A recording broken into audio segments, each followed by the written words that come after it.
just do, he just smooth, bringing much news with the facts when he crush fools. I'm rough school, I bust moves like crush groove. Pass me the mic and I'll turn it into lunch food. Just cool, but talk slick and he'll punch dudes. Cowards get the message and they hush like chucks do. You can bring your whole bus crew plus two. T-Dub-T is astronomical, you comical. You a fool if you think we'll ever honor you. Them other channels ain't shit, no abdominal. This the face of new media, fuck a Donahue. You see my giant crew, we shine like a diamond do. If any trolls disrespect, yo, we finding you. We all surrounded you, it ain't no reminding you. He already done surpassed what you trying to do. So quit the fake smoke, you suckers better take notes. When you step into the chat, you better wipe your feet. Hit the like and keep your comment short and sweet. My homie just not a joke, you don't want to war. Plus a deep boxing IQ, you don't want to spar. He broadcasted from Jersey, so we straight. Put you deep in the dirt, that's why they call this the Garden State. You seem tough but not a threat like a garden snake. We not scared of you, we chopping off a head or two. Mark your calendar, remember what we said to you. It's no option, it's just do boxing. Mark your calendar, remember what I'm telling you. It's no option, it's just do boxing. Word 'em up. T-Dub-T, we in the spot. LDBC strong.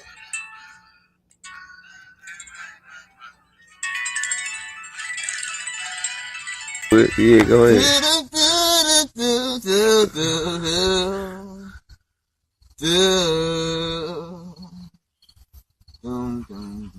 Had to change my answering machine. Now that I'm alone, cause right now it says that we can't come to the phone.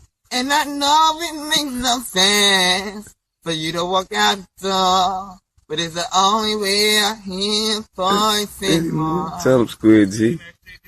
It's ridiculous, it's been months. For some reason I just can't get over us.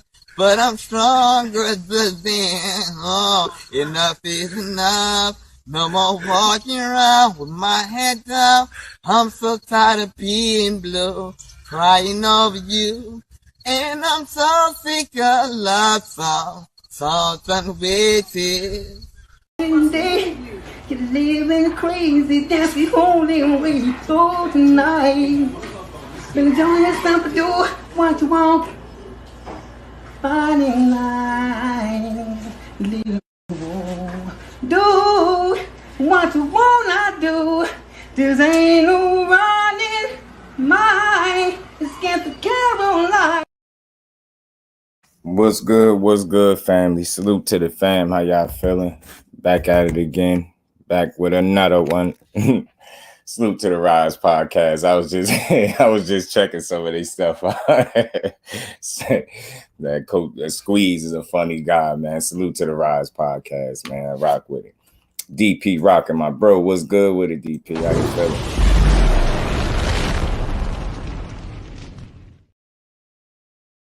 Diaz, what's good, fam? How you feeling, man? Hopefully you feeling good as well, man. Salute to everybody in the building. I hope y'all feeling good. Y'all punched the like button one time on the way in. BC, traveling, safe travels, Brody. Appreciate you pulling.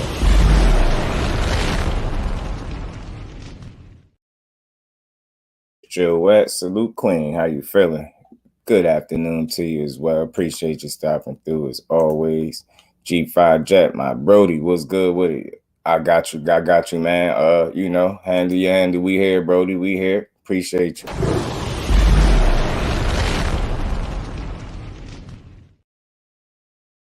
Much love to everybody, man, showing up early in the building. Appreciate y'all. Kai Sports, what's good, my bro? How you feeling? Mike Biggs, Boxing, my brother. What's good with it, Mike? How you feeling, Brody? Appreciate you pulling up as well, man. Salute to the fan, man. Kurt, what's good with it, my bro? How you feeling? Was ready for another good cook? As always, man. As always, I'm trying to keep it coming, you know. My Brody BC, what's good with it, man? How you feeling, bro? Mr. Yo, is your name, how you nickname Turtlehead? Do you pronounce your name Mr. Kyler? Because your name almost spell how my daughter spell her name. I spell my daughter's name. Salute to Mr. Kyler in the building, man. Appreciate you, bro. Being boxing news, salute, fam. How you feeling, bro? Appreciate you. How y'all feeling? Y'all punched that like button. How everybody feeling on this good Wednesday, man? Good Wednesday.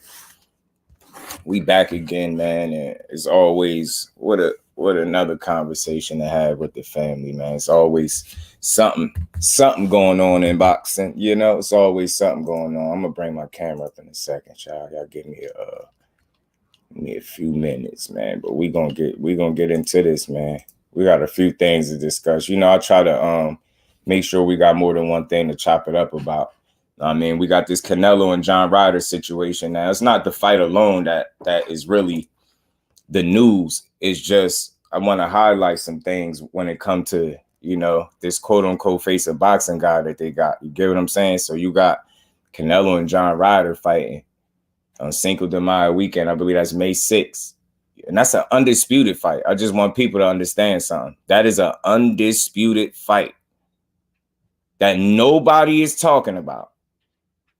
Get what I'm saying? And I again, like my bro 5 always say, you know, selective outrage and things like that. You know, I don't think nobody really taking heed to the fact that we about to have a whole undisputed, meaningless fight. And people are going to get charged their money to buy it. My question to the family is, do y'all think this fight going to sell? And you know what?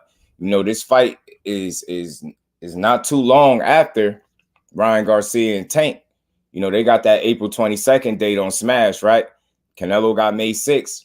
It's crazy because people are feeling like the winner out of Tank Davis and Ryan Garcia could potentially open up a new door for themselves. You know what I'm saying? Like, could that fight be the start of the passing of the torch?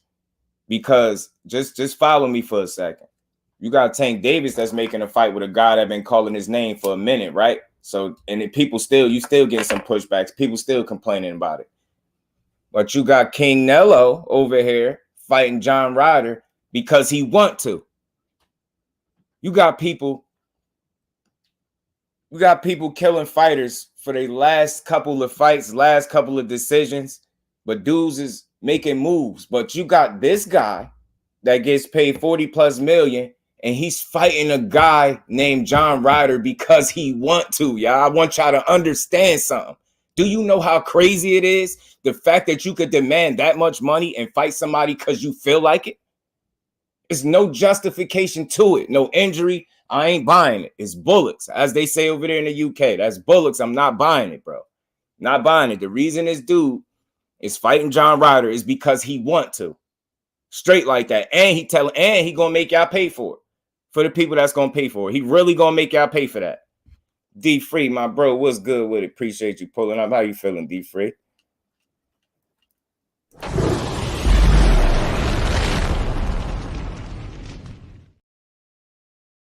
What's good with it? How you feeling, Free? Appreciate you pulling up, my bro, as always. Yes, sir, man. Y'all all sub up to the channels, man. That's how we grow with the family, man. Edgar Chavez, salute to you, Brody. Jersey in the building. Don't work too hard over there, bro. Man, you feel me? You feel me, Jose? You feel where I'm going with this? Again, I try to have a conversation that I know y'all didn't hear 10 times before you got here. You know what I'm saying? T, the motivation. What's good with my bro? How you feeling over there?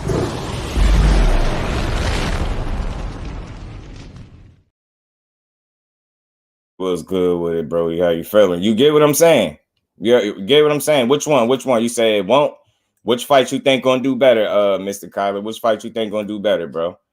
Canelo doing the same thing again. I'm telling you, bro, it's people are fans of Canelo and not boxing. Hey, BC, you talking something real right there. Posted today, bro. You tuned? I got you, man. Hey, listen, that's why you got the fan, bro. You know it. You know it. I'm with you. Trust me. Even if it doesn't, it'll inflate the numbers. Right. So again, y'all follow me. Y'all punch that like button one time. We're gonna have a good conversation as we always do. And look, y'all know this is not to tear down or demean Canelo, but I'm just putting things in perspective, man, because I love boxing, right?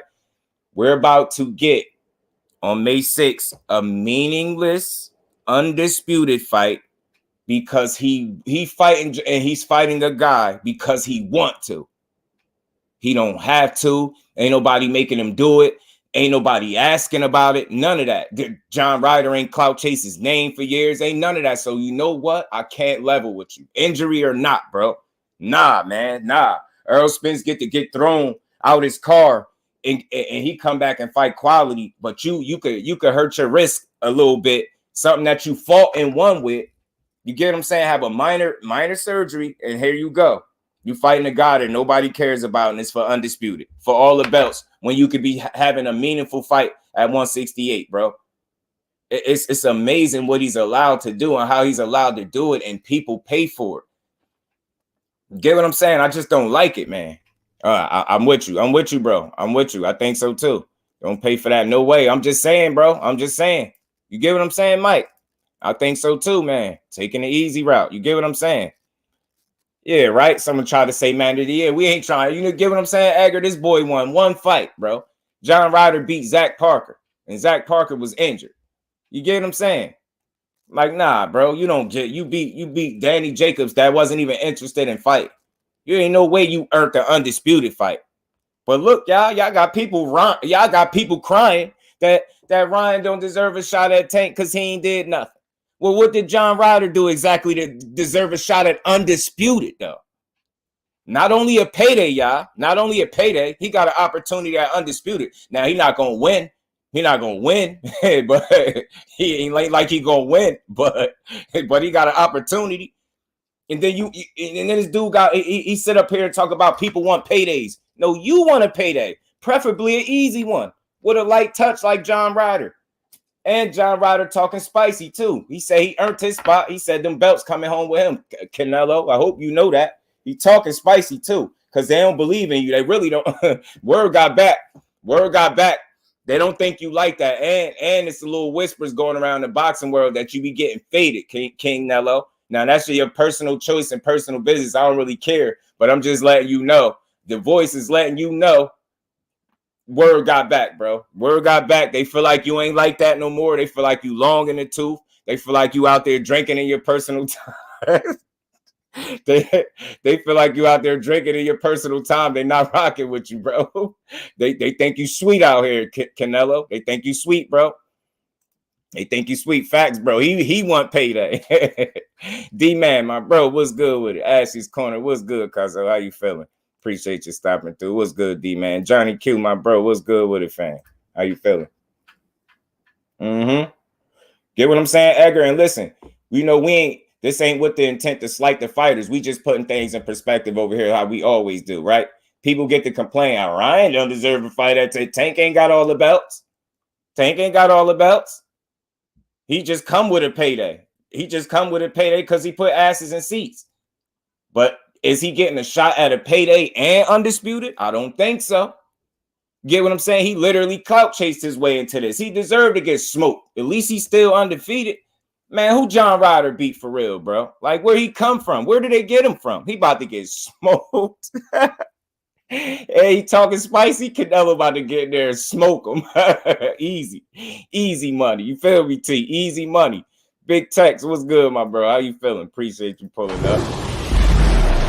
Gonna smoke you. Hold on. What just happened?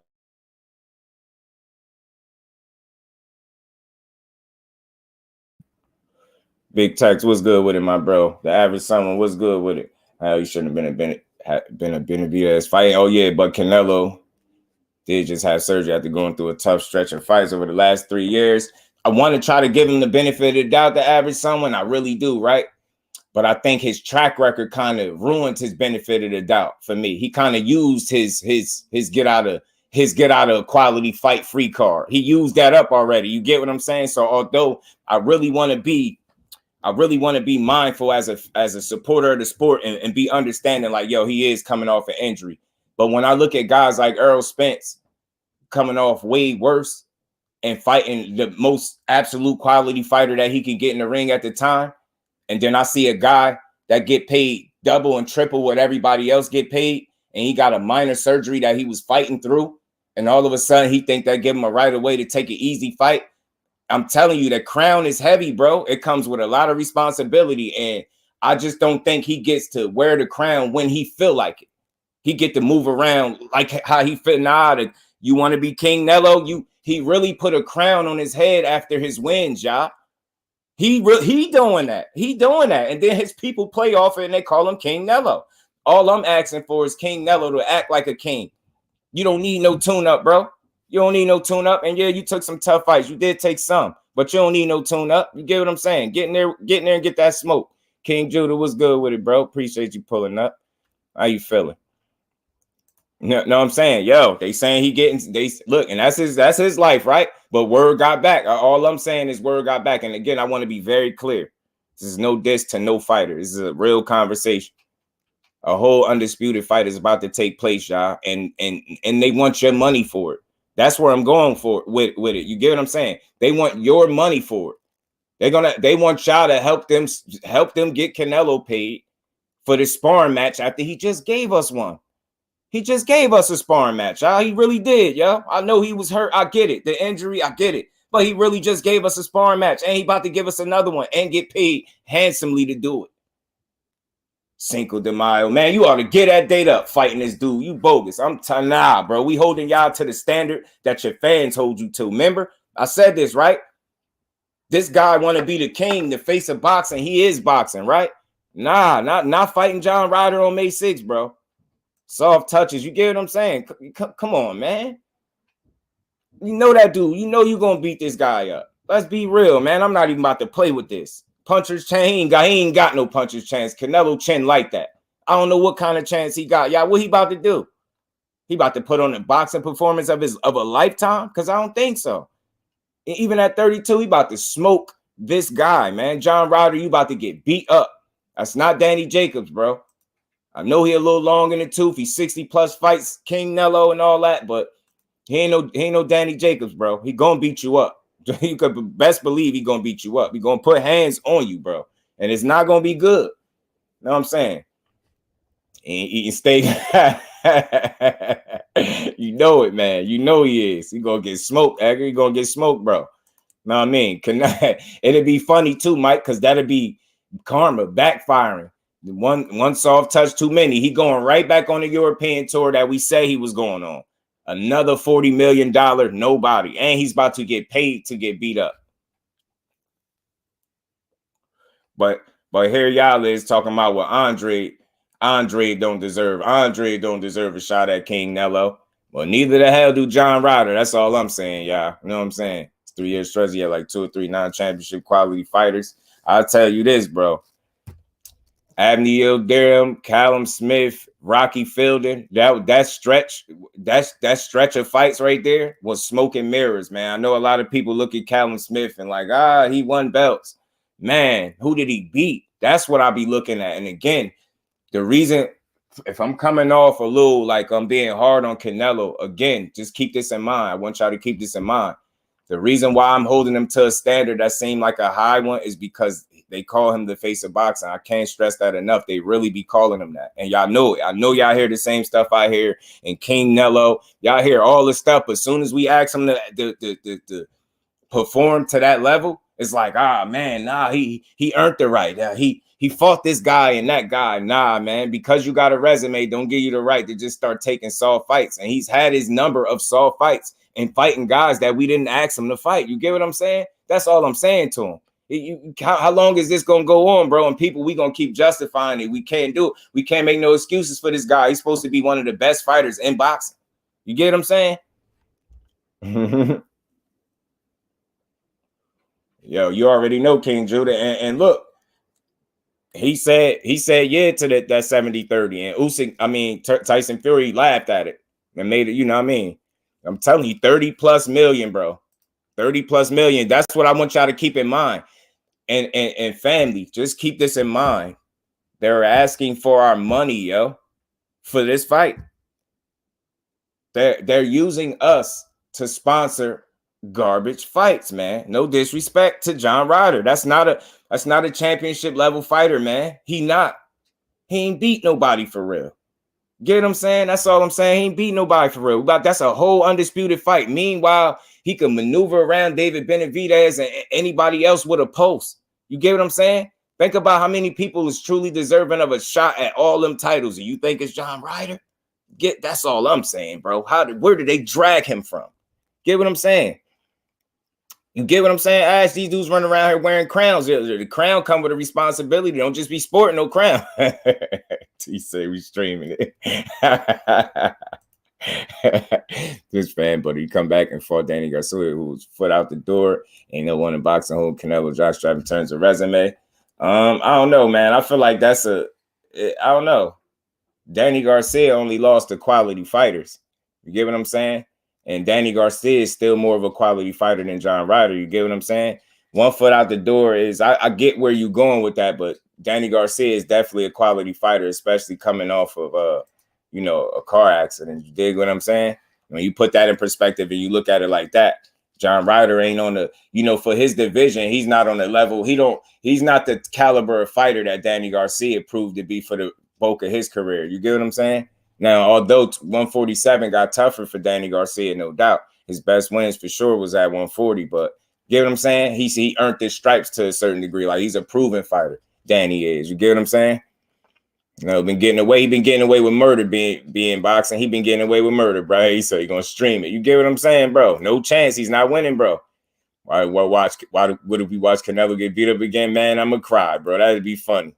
Fate was good with it. Fate, how you feeling, my bro? Being bad on Canelo, he's doing this to himself. You get what I'm saying? I just want to be clear and make sure people understand. I'm not trying to slight him and say he ain't did nothing in the sport. But just because you did something in the sport, don't give you a right to kind of lax. Boxing ain't the sport for that. You gotta, like, if you gonna be the man, especially when you got all the hardware, you gotta expect to fight the absolute best, not who you want. And again, I can't stress this enough. This dude is about to fight John Ryder because he want to, y'all. And he about to get paid crazy to do it. King of PJs, Silk PJs. You dig what I'm saying? Grand Prix champion. I get it. I get it, bro. I get it. I get it. Trust me, I was there. I was aware of Callum Smith, but you see how he fought in that fight, bro? See how he was, like, scared of the moment? Respectfully, like, that's why sometimes, depending on the fighter, man, like, I want to give credit to accolades, right?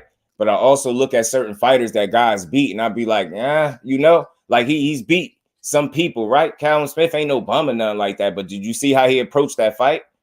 He didn't win a solitary round, bro. All that height and reach he got over Canelo, you mean to tell me you couldn't win 3 minutes of any round or enough of any round to take one round? You really allowed this dude to beat on you like a drum. You know what I'm saying? I know that Callum Smith one look like a good one, but I just don't feel like that dude is, you know what I mean? He just gave it up in the moment. You know what I'm saying? Yeah, I never thought he was the face of boxing either. Canelo the butt of boxing. So Kobe boys. Ryder don't deserve this fight. Nah, but average someone, I get you, bro. You're making solid points. See, that's the thing with me. I'm not going to tell you you're not making no solid point. I'm just offering you another perspective of how I got to this point with him. You know what I'm saying? Like, I don't disregard all the things that he's done. I recognize those things, and I understand that the way they think is because he's accomplished some things in his career. He got the right away to take the foot off the gas, and you can't do that once you got all the hardware, bro. You want to take easy fights, get them belts up, and let the division rock it out. You get what I'm saying? Right, Fate. You just got to hold them to the standard that people hold, you know what I mean? Praise them to, you know what I mean? I'm telling you, bro. I'm telling you. So anyone gonna lose in Mexico? He ain't losing. Ain't no way he losing. Ain't no way he losing. Ryder gonna have to knock him out, y'all. We know this. The only way Ryder wins this fight, y'all, is by knockout. Cinnabon usually coming to fights 5 rounds up. You already know it, Johnny. You know it, my bro. You know it, man. I'm never gonna take more pride in streaming a fight. You still know the setup for your 5-stick. Mine's cleared it, so I need to redo it. Oh man, that's funny, man. That's funny, y'all. That's funny. I'm gonna put this fight on my most proud stream fight. Felix Nunez, salute, fan. Appreciate you pulling up. How you feeling? Y'all smash that like button for me, man. But yeah, I just wanted to highlight this. And again, I ain't dissing on Canelo because he a damn good fighter, right? But I feel like he's privileged, and I feel like he's a bit lazy. He's spoiled, yo. He's spoiled. You get what I'm saying? Boxing is the wrong sport to be in if you want to try to be spoiled. You know what I'm saying? Fans are very demanding in the sport of boxing. He knows this. This is the sport he been in for 17 years. He know the drill. He know what people expect of him. You get what I'm saying? That's why it's always some huge justification as to how he fighting or why he fighting these guys. Like, we're not trying to hear that, because the biggest issue I have with giving these relatively unknown, you know, undeserving guys fights, because there's been several opportunities for him to give us much more quality fights, and he don't do it. And then he take an easier fight, and then they justify it for him. You know what I'm saying? And it's weird because some of his wins have been justified by fighters accomplishing and having accolades when he fought them. And to me, that just don't do it. Some of that stuff is smoke and mirrors. You get what I'm saying? The way he went about chasing Undisputed, man, I truly don't think he would have wanted it had David Benavidez held on to his strap.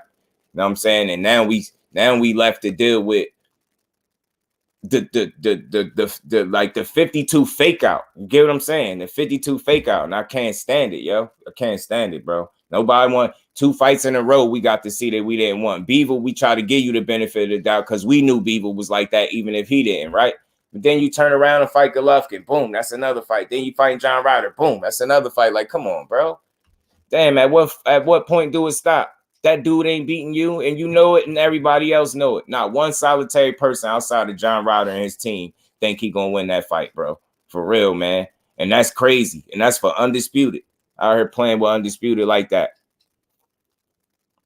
And then y'all, I want y'all to follow me. Understand it's moves like this, it's behavior like this that gives Undisputed a bad rep, y'all. Everybody don't carry it the same way when they get the crown. You get what I'm saying?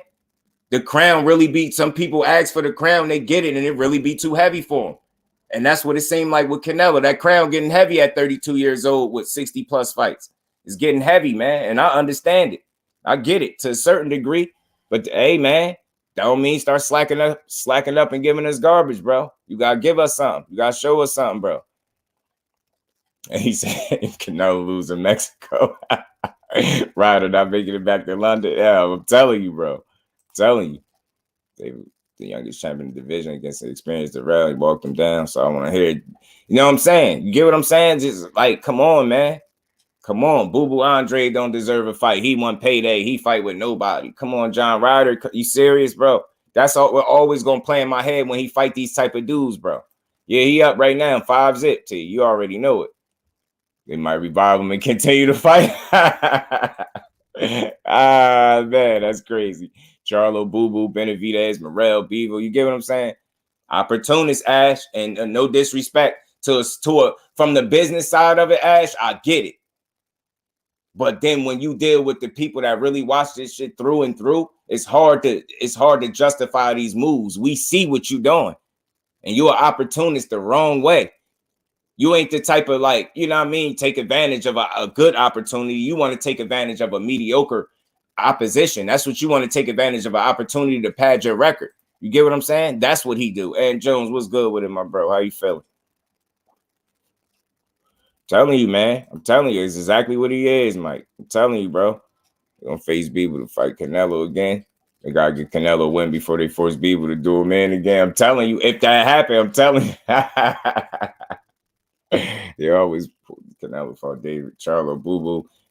They ain't fight nobody. This is what I'm saying. This is what I'm saying, bro. That's what I'm saying. Facts, bro. I want people to know this is no diss to him, bro. It's a real conversation, bro.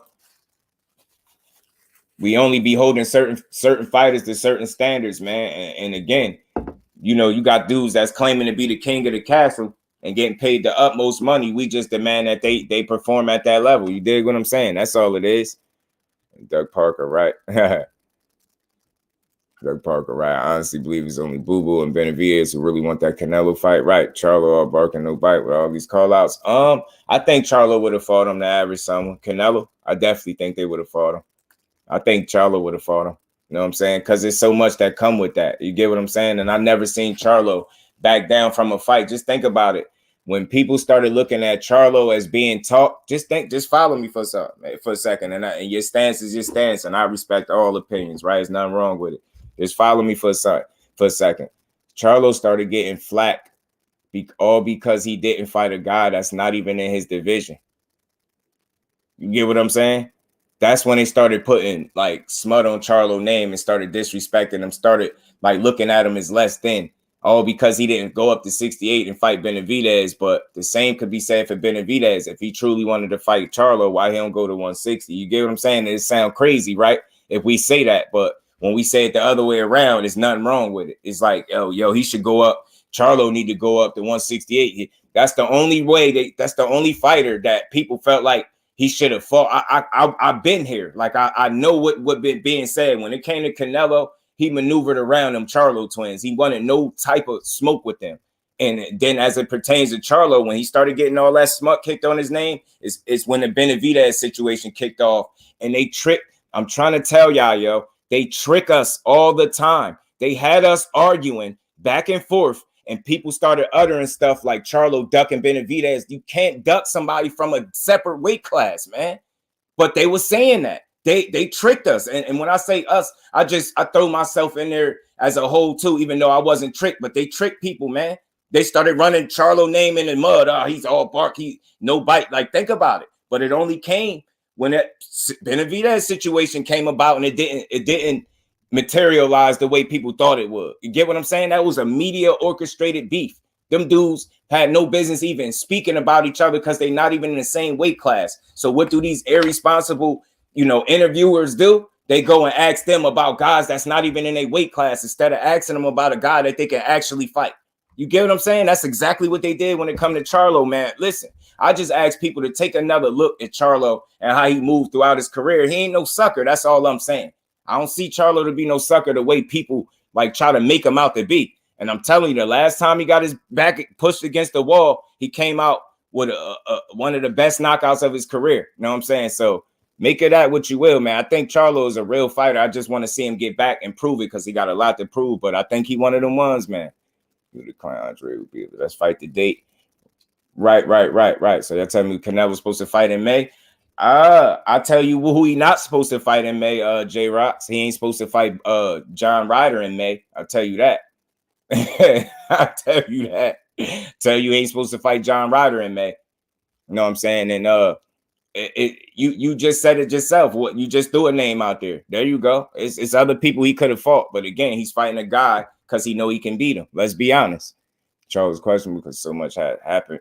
But David and Boo Boo want it. Right. They do. And Charlo and Boo Boo wanted it before David wanted it. Because remember, they shared 2 weight classes with each other before he got to 68. Them Charlos is on his heels at 154, which is why he was fighting at 155. Then when he got up to 160, Charlo went up there with him. And he wanted to smoke there. It be Canelo not wanting to smoke. It don't be these other dudes. Show me when I'm lying. He ain't challenging himself against these guys. He making every excuse under the sun not to fight these dudes. And it's getting crazy. And he running out of opponents. And the thing is, how are we calling out his next opponent before he announced it, bro? That's got to be alarming. We're not psychics. But when we're going off patterns and we know what he do. Tell me I'm lying and people ain't called out that Canelo was fighting John Ryder way before they announced it. I promise you they was. People was calling it out way before they announced it because they know how he moved. We knew it. The minute he said something about surgery, we knew he was going to use that as an excuse to take a tune-up fight. And that's what he do, bro. I promise you that's what he do. You feel me? Man. The Charlo's fans crucify Canelo for fighting him now. Look, man, I ain't going to any point in time that he's fight Charlo, I'm giving it to him. Fight Charlo. It's people you could fight, man. I ain't giving him an out like that. Dr. Mark, Flawless Mentality, salute to the OG. How you feeling? You feel me, man? Let me speed up, y'all. Let me speed up, man. Salute to the fam. Salute to the fam. I don't know, but you making it about Charlo, really? You know what I'm saying? I ain't said he had to fight Charlo. He could fight. I'm saying he could fight somebody else. He can fight somebody else. He ain't got to fight no John Ryder. That's what I'm saying. I'm not giving him that. I ain't giving him John Ryder. Lone Star Step, what's good with it, bro? How you feeling? Appreciate you stopping through. You call that Ryder does. Obvious, it's a man, though. I don't give a damn what it is, bro. You fighting a guy that don't deserve a opportunity at Undisputed, bro. And it's a fight that they going. I guess you pay. Let me ask you this, J-Rock. You paying for this fight? You buying this fight, bro? That's what I want to know. You buying this fight? with the fight at 160 with Canelo. I swear I seen an interview where he slipped up, even slipped over Jamal, slipped up and said it. Nah, that was Mel, the average someone. That was Mel saying that. And then he came back. And took that same statement that he said back. I know what you're talking about. It wasn't Jamal that said it. It was Mel that said it when they was going back and forth beefing. And then he came back and retracted that same statement that you're talking about. I'm aware. Your boy is hit, man. Your boy is hit. I don't catch everything, but I be on it, especially if it's something that I'm talking about. Supposed to fight Canelo a few times. Last time Canelo chose Beaver and got beat on. Talk to him, T. Talk to him, man. You know, talk to him. Talk to him. Charlo's Ryder is what dude is saying. You get what I'm saying, bro? That's all I'm saying, though. Who's somebody else say a name? You say a name. You the one advocating. You making a case that he should fight this dude. And yeah, are you buying this fight, bro? J Rock, you buying this? Kirk Douglas, salute, my bro. How you feeling? You buying this? So you gonna enjoy it? Is this worth your money? That's what you telling me. You telling me Canelo and John Ryder is worth your money? I will never say he didn't want to fight. He never said that. He never said that. Maul Charlo never said that. Never. You can't trip me up. Again, I don't want to steer the conversation the wrong way. Don't make this a personal back and forth. This ain't a back and forth, bro. Don't make it a back and forth. I don't like back and forths. I do conversation. So if you want to have a conversation, we could do that. But I don't really want to go back and forth. I'm just offering different perspective. And I think I'm spot on with what I'm saying. And I think the majority of the people in here would agree with me. You get what I'm saying? It's time and time again. It's the same old song and dance with this dude. It's no self-accountability, but he could be held to the standard of the face of boxing and get $40 to $45 million a fight. And nobody have a problem with it. You get what I'm saying? You telling me Andre don't deserve to fight him? Why not fight Andre? He looked so bad in his last fight, right? Won't you fight him? Won't you fight Andre? He looked like doo-doo, as they say. He was doo-doo Andre in his last fight, right? Won't they fight him? You know what I'm saying? Won't they fight him? Right. Boo-boo. You know what I'm saying? Ash, undercard boxing. What's good, my bro? How you feeling? Pony, tell me who's else he's supposed to fight. You keep saying somebody else. Why you can't say one name? Didn't I just say boo-boo, bro? He could fight somebody else, bro. And listen, don't take my words the wrong way. I ain't complaining about nothing. I put things in perspective. I don't complain. I get on people all the time about complaining about the sport of boxing. But what I am going to do is I'm always going to stand tall when somebody is demanding money for subpar opposition and people are justifying it. Telling me to say a name. He the one that fight at 168, right? It's plenty of names he could fight. Don't give me that garbage. John Ryder ain't the only guy he could fight. You're going to make this a different kind of conversation because you're not listening. You in here, you advocating, or if you're cool with him fighting John Ryder, you pay your money May 6th and have at it, bro. I ain't telling nobody don't buy. What I'm telling you is I'm not. I seen people call this fight out months before they announced it, bro. That's my issue with it. People ain't psychics. We don't got inside information. We just see patterns, bro. The dude don't like to challenge himself. Any opportunity for an easy out, he takes it. Don't give me this. Don't give me all this. Who should he fight? Name a name. I ain't got to name nobody. We know who fight at 168, and so do he. He ain't trying to fight these dudes. Straight like that. That's what it's starting to look like. The more and more as time goes on, he looked like he moving further and further away from the guys that he's supposed to fight. And then people come in here and they justify his opponents. Oh, he did this before and he just did this. And I don't want to hear that. If he's the face of boxing, if he King Nello, then he got to act like it, bro. Canelo and John Ryder is not a $40 plus million fight. Shouldn't be no $40 plus million payday for nobody. Meanwhile, Andre can't get a damn fight because people making every excuse under the sun not to fight him. The dude in his third weight class with Canelo, and he can't get no fight. John Ryder deserves a shot at undisputed. Man, miss me with that. The dude be ducking smoke. Don't give me that, man. This shit is clear as day. I'm tired of this. Ain't no defending this garbage that he be doing, bro. And it's people like you that make it okay for him to move how he moving. Don't hold him accountable. Let him get in the ring with anybody. He don't belong fighting no goddamn John Ryder, man. Wasting people time. That's a whole undisputed fight. It's a whole undisputed fight. It's plenty of people that he could have fought. But he ain't going to move nowhere near them people because he don't want to challenge himself. He lazy, spoiled, and he privileged. That's it. You know what I mean? He's a money maker. That's why he get to do what he want. And as long as you got people that back it, ain't no way in hell that you're going to get to fight a guy because you want to and then demand me to pay for it when it ain't a guy that I know ain't on your level. Get out of here, man. I don't care about no injury. I seen Earl Spence get thrown from his car and come back and fight Danny Garcia. I'm not trying to hear it. You could call Danny Garcia what you want. That's a proven fighter. Is John Ryder? This a whole shot at Undisputed we talking about. Not only do we get it, then you got people whining and complaining about Ryan and Tank fighting, but you got this guy fighting John Ryder for the belts and he getting a payday. And you telling me he deserve it? Yeah, because he beat who? To deserve a shot at Undisputed. People don't understand. I put things in perspective. I never complain. Got too much vocabulary to sit up here and complain. I love the sport, but I don't love getting duped for my money, bro. Y'all don't mind paying for garbage. I do. I'm not paying for it. Straight like that. I don't care who buy it. Have at it. That ain't worth my money. It's not. Face of boxing ain't moving like the face of boxing. And I'm going to keep holding them to the standard until they stop calling them that. Till I hear every solitary person I hear utter them words, face of boxing this, face of boxing that. That's the standard he getting held to over here. That's it. That's all. Get paid way too much money to be fighting just anybody, bro. That's what I'm saying. Challenge yourself, bro. You got the skill. It ain't no for sure bet that none of these top dudes will beat you, but you got to get in there and show us that you're willing to even test yourself against these dudes. Stop making excuses not to fight them. That little clever, if you want to call it, that BS that he pulled with Demetrius Andrade talking about you fought with nobody and all. Look at that garbage right there. The man can't even ask you for a fight without you trying to diss him and get defensive because you don't want no smoke. If he that bad, won't you just go in there and beat his ass and you'll never have to hear about him again? But we going on a third weight class and you still ain't uttered that man's name. Man, get out of here, man. He don't want no smoke.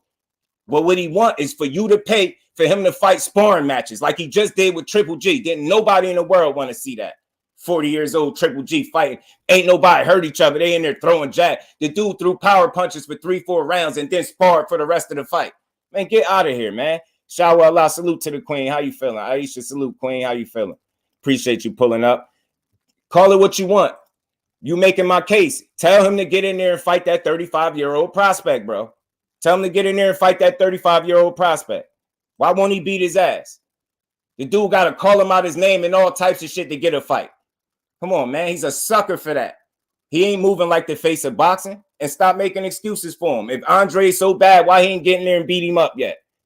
You know what I mean? Y'all pay y'all money for anything, bro. Y'all pay y'all money. If he boo-boo, get in there and beat boo-boo ass. That's what I want to see. He in his third weight class with you and ain't nobody beat him yet. I ain't trying to hear that. Can't be that bad. And if he that bad, why don't Canelo go in there and fight him? He looked terrible against Demond Nicholson, right? He looked like doo-doo Andre. Why Canelo won't utter his name? He pull up on Canelo. He try to tell him you fight with nobody. So that's the reason not to fight me when I'm on your helmet about fighting you for years. I'm called this man out his name and all type. I don't care about no Mandos, bro. I don't care about no Mandos. I don't care about none of that. He fighting this dude because he want to, not because it's a mandatory. Get that out my face, man. Let's be real. He fighting this dude because he want to, because he know people like you gonna pay for it. And being here and being in my chat arguing about it being a good fight. This ain't no good fight, and you know it ain't. No, this ain't no good fight, bro. This ain't no good fight, man. This ain't no good fight.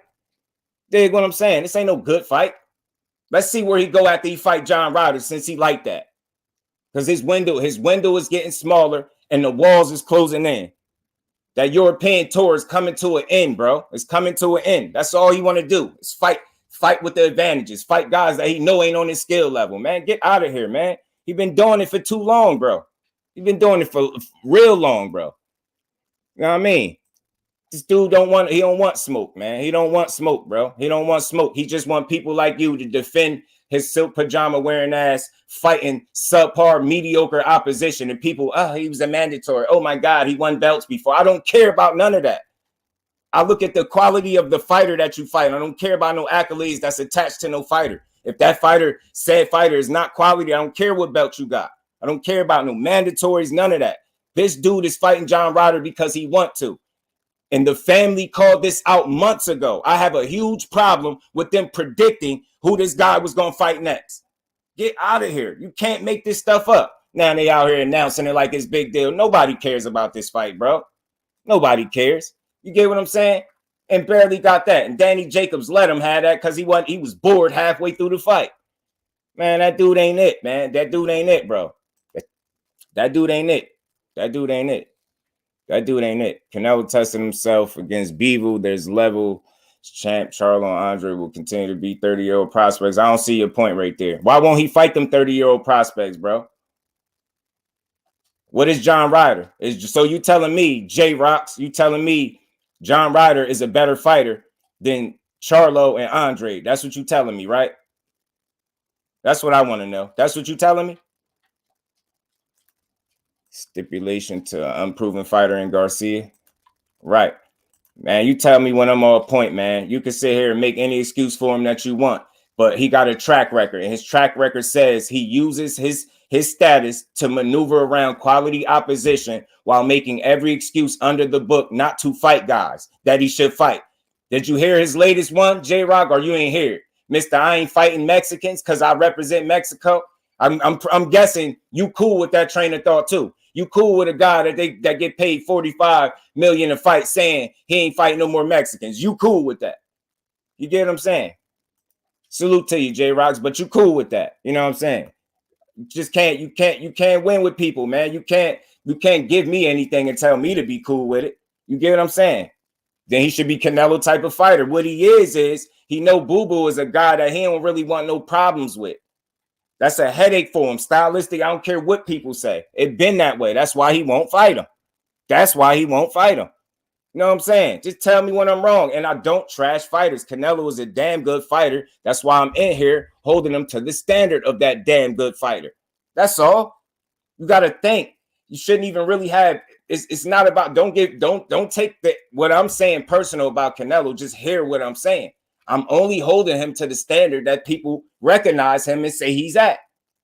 You get what I'm saying? That's it. That's all. It's a standard that comes with putting a crown on your head, calling yourself the king. Face of boxing this, $45 million to fight that. To fight sparring matches? I don't think so, bro. You got to do better than that, bro. You got to give us our bang for our buck, bro. And Canelo don't be doing that. No, he's not a bum. He's not without skill. I ain't say he can't fight. He ain't trash. I ain't trash his resume. I'm on this one simple decision to give us a fight that people called out months in advance. That's crazy to me. They know it's a pattern. They know how this dude moves. Injury or not, surgery or not, he was definitely headed in the direction of John Ryder. The injury just gave him an extra excuse, yo. It just put the nail in. That was icing on the cake. Oh, I got injured, so now I can really justify fighting this dude. No, bro. You can't get that, man. This dude don't be wanting to fight the people that he's supposed to fight, but he wants your money. You can't have it both ways. Imagine that, bro. Like I get to pick who I want to fight, and y'all gotta pay for it. Man, like what a job to have. Like what a job to have. We talking about the hurt business. If you want to play it safe, don't do boxing, bro. Go do something else. Go do acting or something, bro. Just get your silk pajama wearing ass, like the OG said, get in there and fight. I ain't say he fought nobody. I ain't trash his resume. I ain't say he can't fight. This fight is not worth nobody money, bro. Nobody's money. I don't give a damn what nobody say. Canelo versus Johnny back. That would even surprise me undercard. I swear it would. I would. Okay, John Ryder. So this Johnny O. Salute to Johnny O. John O. My bad. Pardon me, John O. You like this fight? You like this John Ryder fight? And dude was in pajamas just like I just want y'all to know this ain't personal. Don't think I'm dissing him, yo. Bujandra could have been Canelo manager, but he doesn't.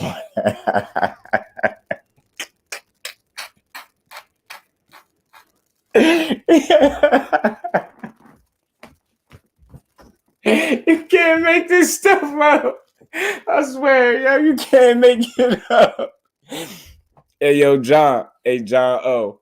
Do you remember Canelo fought at 155 pounds, so he ain't had to fight nobody? So you don't remember Canelo instead of fighting at 154 where the rest of the Sharks was at? He made up a division of 155 where he specially had fights at just so he didn't have to fight guys like Demetrius Andrade. Demetrius Andrade was also at 160 right there with him. This is way before they got to 68. This man is on his third weight class with Canelo, and I guarantee you, Canelo won't. He still won't fight him. Salute to my bro, man. Salute to my bro. Man, they would beat his ass. They would. He ain't beat neither one of them, Ash. You know what I'm saying? Man, Jermell Charlo gets knocked out by John Ryder.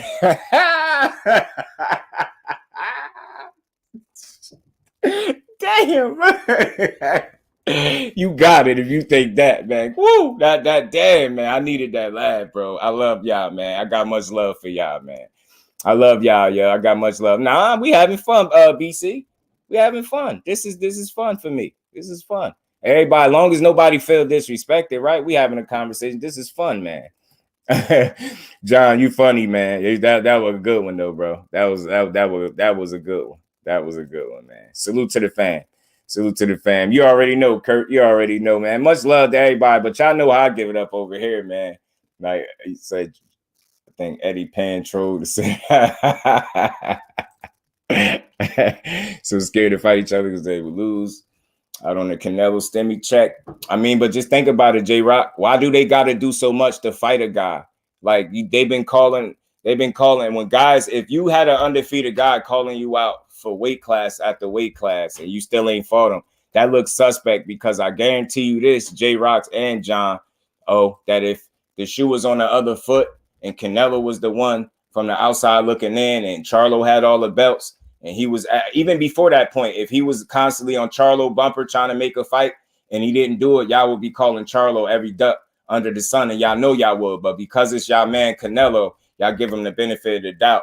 Like I said, to use his status and positioning to maneuver around quality fights and pick and handpick who he want to fight and manufacture his greatness and pretend to be the face of boxing. And then when we hold him to the standard, it's a bad thing.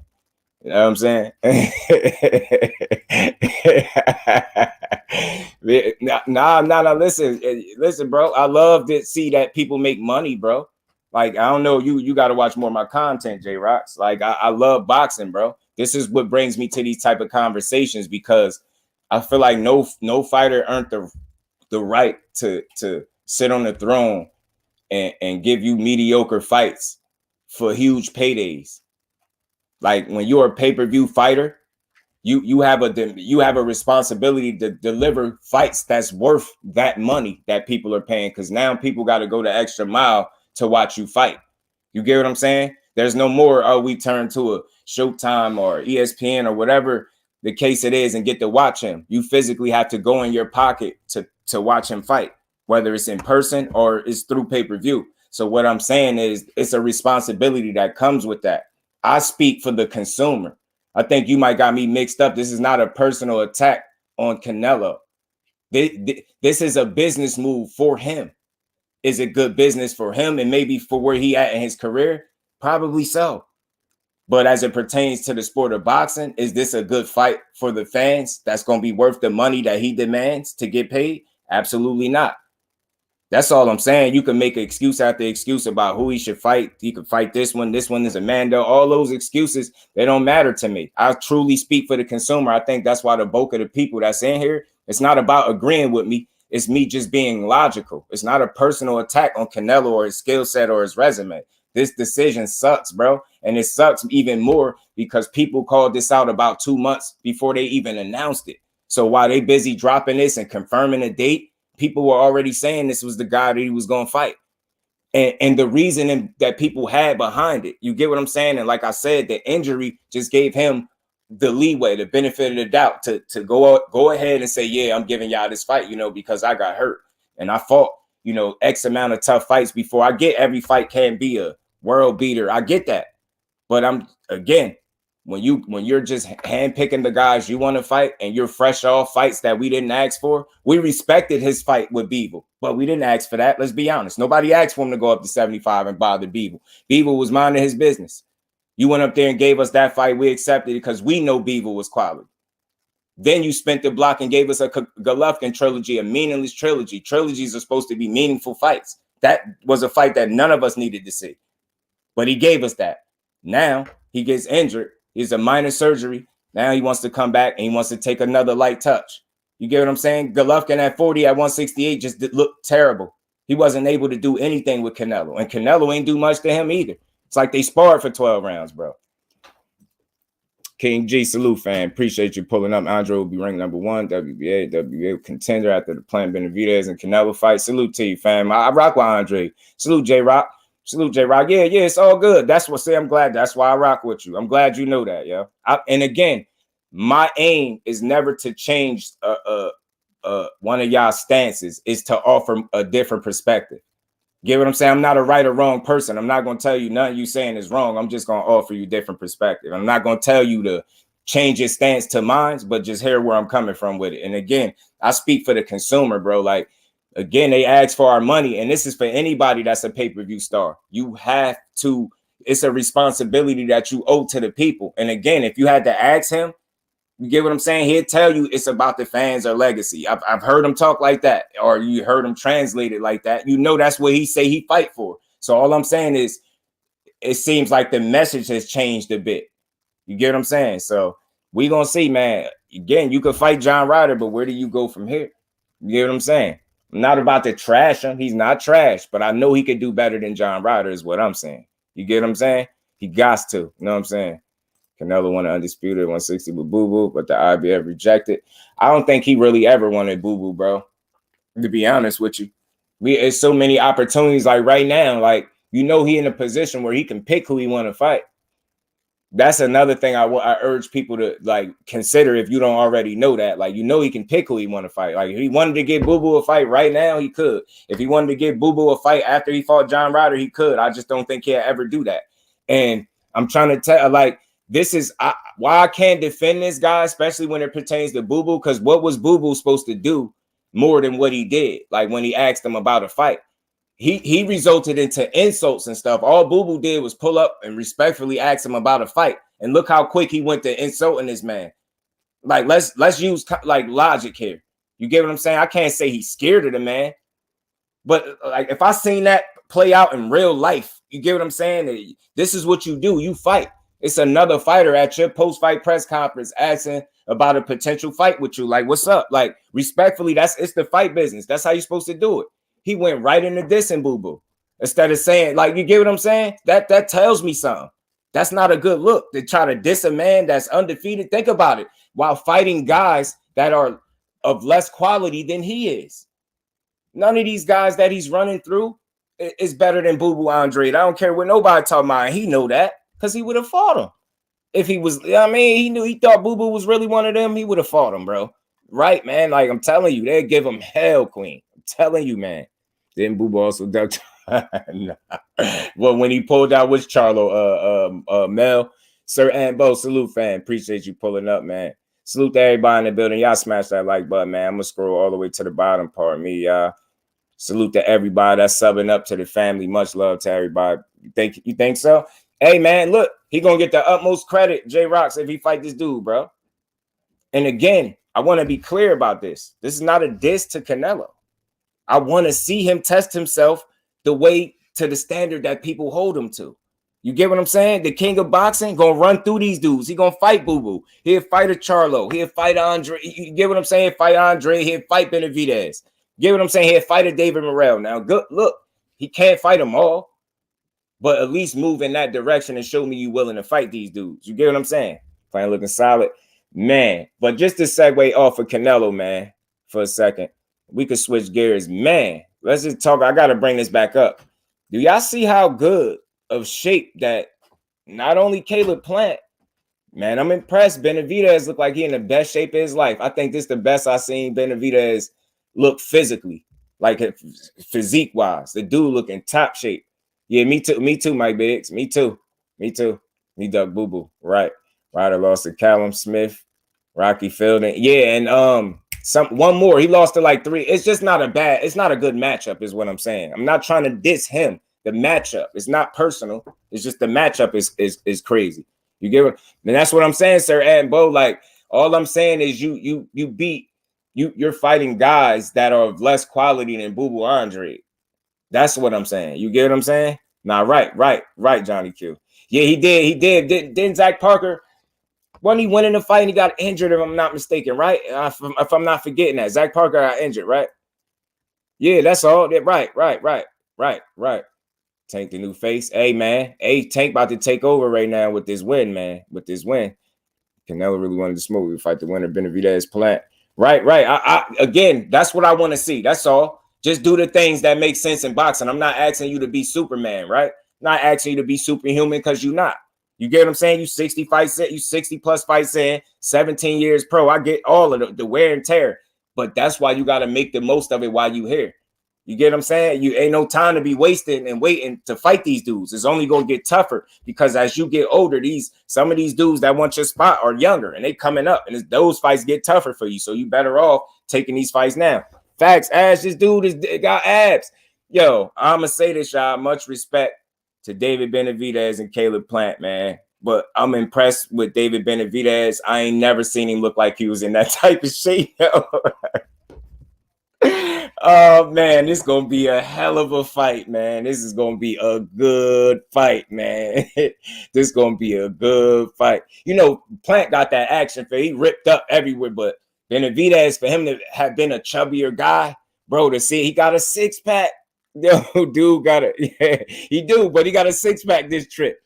Yeah, Plant look ripped up. I think Plant putting on too much muscle. Flossy Sports TV, what's good with my Brody? Nah, I think he just looks super chiseled like that. But it could be something. It could be something to think about. Let's see how he look in the ring. But I would hope not. I just think they working extremely hard. I'm extremely impressed with both of those dudes, yo. And I truly hope that because of the way they look, that's the kind of fight we get. Because because they in tip top shape like that. David ain't got to tell me he in the best shape of his career. I see it. I'm telling you, and I watched many of his fights, bro. I ain't never seen him look like that before. He looked I ain't seen abs on that dude, not like that, bro. The dude got some abs. That mean he been working. Damn, he gonna try to kill my boy. He gonna try to kill Caleb Plant. Yeah, they both look ready, yo. It's gonna be a damn good fight, man. I'm impressed with the shape that those dudes is in, man. I think they're gonna give us one. That's gonna be one of the best fight cards of the year. I'm calling it, yo. I'm calling it. I am calling it. But I think just to highlight this, because I told you I'm gonna be speaking about this fight as things go on. I think Tank and Ryan fight is really gonna do well for boxing, not just for the fighters. I'm talking about for boxing. I think they got a real good chance to really make not only some good money, but to really put up some real good numbers. I'm not into trying to predict if they'll break anybody's numbers, but I think the numbers that they will put up will be impressive, despite the people, streaming fights and stuff like that. I think they will do good, man. These dudes, man, I think it's a lot of people tuned into seeing either of these guys win or lose. I think it's a lot. It's like this fight woke as casual as like people say this fight is a casual fans fight, right? But I think at the same token is got the attention of diehards as well, because Tank is more than a knockout artist, right? And people know that. So I think you got the best of both worlds with them. Because what better way to sell a fight than knockouts, right? And that's something that both of them got. I think, I forget, if you add their knockouts up, they got a crazy amount of knockouts combined between the two. So knockouts in itself sell. But then Tank bring an extra element to his boxing game as well. And then he bring out that entertainment industry and the Hollywood people. So they got a chance to do something big, man. So I think the fact that they found a way to make this fight is dope. And I really hope people take note. I hope they take note. There's no way that they could make this fight happen between these two. And they on this alleged side of the street that they be telling us about in boxing, right? And they made the fight happen. That's what goes to show y'all that side of the street is an imaginary street with no location. It has no address. The side of the street. Side of the street garbage. Them dudes on two totally separate sides of the street, allegedly. And they found a way to make a fight. I don't ever want to hear the side of the street. I don't care what they try to say after this point. I swear I don't care where it's coming from. You did it once. You could do it again. This ain't the only time, but this is a good enough example right here. You got Tank and you got this dude right over there. You got Oscar, and it's essentially somebody that was with Floyd, man. You get what I'm saying? So, man, don't tell me you can't make these fights happen, bro. Don't tell me you can't using his movements and doing pivots. And I was shocked, man. Look, them dudes gonna put on Stormy B, man. Salute to the OG. How you feeling? This V their muscles lay on the canvas easily as asses. No. Let me be clear too, because let me be clear when I say I'm impressed because of a guy that doesn't normally look like that, right? I'm not saying because he has muscle that he's going to perform, but I feel like it's been an extreme focus and detail on conditioning and getting into top shape is why he got the abs. I'm not saying that's going to be the reason he won the fight. I think seeing it and seeing his physique, I think it is an extreme level of discipline that he had to, you know what I mean, put on for him to look like that. That's all I'm saying. I'm not saying he's going to win, you know, because he got abs now. But now I'm just impressed with the work because I know for him to look like that, being a pudgy guy, he had to put in an extreme level of work and be consistent and disciplined, not just working hard. I believe David has been working smart. But both guys, I believe that for both guys. So I think that's why we're going to see the fight. And that's why I alluded to their physiques and how they look. Because I believe you got two guys that have been working that hard. And I don't think, as long as no guy overtrained, which I don't think is going to be the case, I think we're going to get a damn good fight because of it. Opulent LDTV, my Brody, what's good with it? Opulent, how you feeling? They're going to go between Caleb and Spence pay-per-view buy. I'm guessing around 5 to 6. Hey, man, sound like a good number, right? I just feel like it could be a good win for boxing. Of course, the fighter's going to win. You get what I'm saying? But I love to see boxing win, and that. And when people get behind a event like that, it just shows that boxing ain't dead. And again, any opportunity I got to say that, I'm going to say it because people will tell you boxing is dead, and I don't believe it. You know what I'm saying? Ant, what's good with it, Ant? How you feeling, bro? Plays De La Hoya. He's going to be a promoter of the year. I heard he was holding some stuff up, bro. Munguia versus Charlo, Juneteenth is his return fight. It should be, bro. That makes me optimistic that fight can happen. Facts, Kurt. You get what I'm saying? It proves that as well, man. And I just don't want to hear it. In other words, y'all, I'm not giving no fighters no excuse for why fights don't happen no more. They made this happen. This is a bare witness that it can happen. They both wanted this fight enough, and I think it happened because of that. I think Ryan wanted it more than his promoters or his team wanted it, and I respect them for it. You know what I'm saying? You know what it is with Tank. So, man, they put on and they delivering, and it's all about boxing winning at the end of the day. You know what I'm saying? A win for them is a win for the boxing world. You know what I'm saying? Does Ryan use his reach correctly, or is he like Seabass? It remains to be seen. Listen, man, I'm gonna say this, man. I don't expect this fight to be easy for Tank because look, when you got all the marbles on the line and things like that, it get deeper than just the skill level. You get what I'm saying? So you got a guy that's really gonna come in here and try to win. I believe Ryan will try, and I believe because of it, it will be a certain level of success that come with that. But how much, to me, is always gonna be what I call mild success. And again, it all depends on how he played. And I can really his biggest issue right off the bat is, before we even talk about the physical, it's mental for me. He's an immature fighter because he relies too heavily on his physical assets. That's an immature fighter. Even listen to how he speaks. He talks about his left hook. He talks about his speed, his power. He can't stop bragging about that enough. You will rarely hear the word skill come out of his mouth. That's a concern for me. He's never talking about my skills. Like, you notice even Tank keeps saying it to him. This dude keep talking about power and left hook and speed. Like, what talk about skill? Like, he's aware of that. You never spoke. You that makes you an immature fighter. Then when you mix that with the fact that you have an immature fighter, a mildly tested and an inexperienced fighter, that could be a recipe for disaster. That's before you even get to physically breaking down what they can do in the ring. You get what I'm saying? That's why I say what we say is levels, or boxers say in the sport is levels. Like, people say that, I don't know if they really understand. It's really levels to why Tank gonna win this fight. And it's several things that you could point to, allude to, you know, certain contributing factors before you even get to the physical side of it. You get what I'm saying? Remember that boxing is 90% mental, as they say, right? It's several things that you could point to, like I said, before you even get to what they do well in the ring. You get what I'm saying? And again, I don't know if people see it the way I do. He's very immature. He's an immature guy still trying to figure it out. He's not a bad guy, bad young man. He's cool. He like a cool kid, Ryan Garcia. But he's still trying to figure himself out. He's still trying to, you know what I mean? He learning the ropes, and he's taking a big step up right now. And I think, although I respect the hell out of it and is very brave, he gonna learn a lot about himself in this fight. And I'm gonna just say this, anything can happen. I'm very aware of that. But if I'm just going off of what I've seen based on what the fighter's shown me, Tank is gonna win this fight, and he's gonna do it the way Tank do it. I think this could make Ryan better, though. This is a fight that needs to happen. This fight could be good for him for so many reasons, y'all. For one, a loss against Tank, y'all, we know ain't a loss. We know that. That's the gift that keep on giving. So even if you get smoked by him, it's not the worst thing that could happen. Your following probably grow even more after you get knocked out by him and he put you in the meme land forever. You get what I'm saying? But not only that, you make a payday.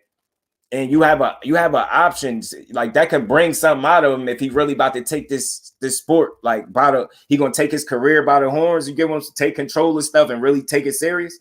He really could be better because of this loss. So he could learn a lot about himself from losing to Tank Davis. And this is why I'm saying, like, if he's smart, he's in a win-win situation, bro. I'm telling you, and people don't think that deep into it. He's in a win-win. Even if you get smoked, this is going to be a hell of a lot of people that's going to say, hey, at least he went out there and did it. He tried. Or it's going to be a hell of a lot of people who say they expected that. Or you get what I'm saying? There's going to be people that just respect because you went out there and tried it. Now, if you done went in there and got in there with him, you should be willing to fight any and everybody after that point. So you got a decision to make. If you get knocked out the way I can see you getting knocked out, or lose this fight the way I can see you losing this fight, you got two choices to make. You can either curl up and move funny and become irrelevant, but be popular, but irrelevant as it pertains inside the squared circle, or you could really take that loss as a lesson and really apply that to the rest of your career. Like if you got in there with that dude, you get what I'm saying? Because I'm gonna say this, I'm gonna be real. The dude ain't without skill. He ain't trash. He just got some real fundamental flaws, some things that'll get you hurt with a guy like Tank Davis. But make no mistake about it, his biggest issue for me is his lack of commitment to the sport. I feel like if Ryan committed to the sport more, he'd be a better fighter. He got skill. He got things that he could work with. He got size, of course, and speed and the power. He got some things to work with. But again, I think the lack of commitment and discipline and then being mildly tested and not being in there with the absolute best, you get what I'm saying? I think though that combination of stuff and just being an immature individual, he's still immature. Y'all listen to how he talk. No disrespect to him. He's still he a young man. He a young boy. He a young boy. Ryan's a young boy. He ain't a young man yet, yo. He's still a young boy. And I think that's different too. And again, for him to win this fight, a lot of things got to go right. A lot of the situation got to be like the perfect storm, in my opinion. To land his left hook perfect, pitch perfect, how people saying. It's a lot that got to go right. You get what I'm saying? Don't look at no Rolly fight and think that fight going to play out the same way. I feel like none of Tank fights play out the same exact way. It's always a different, you know what I mean?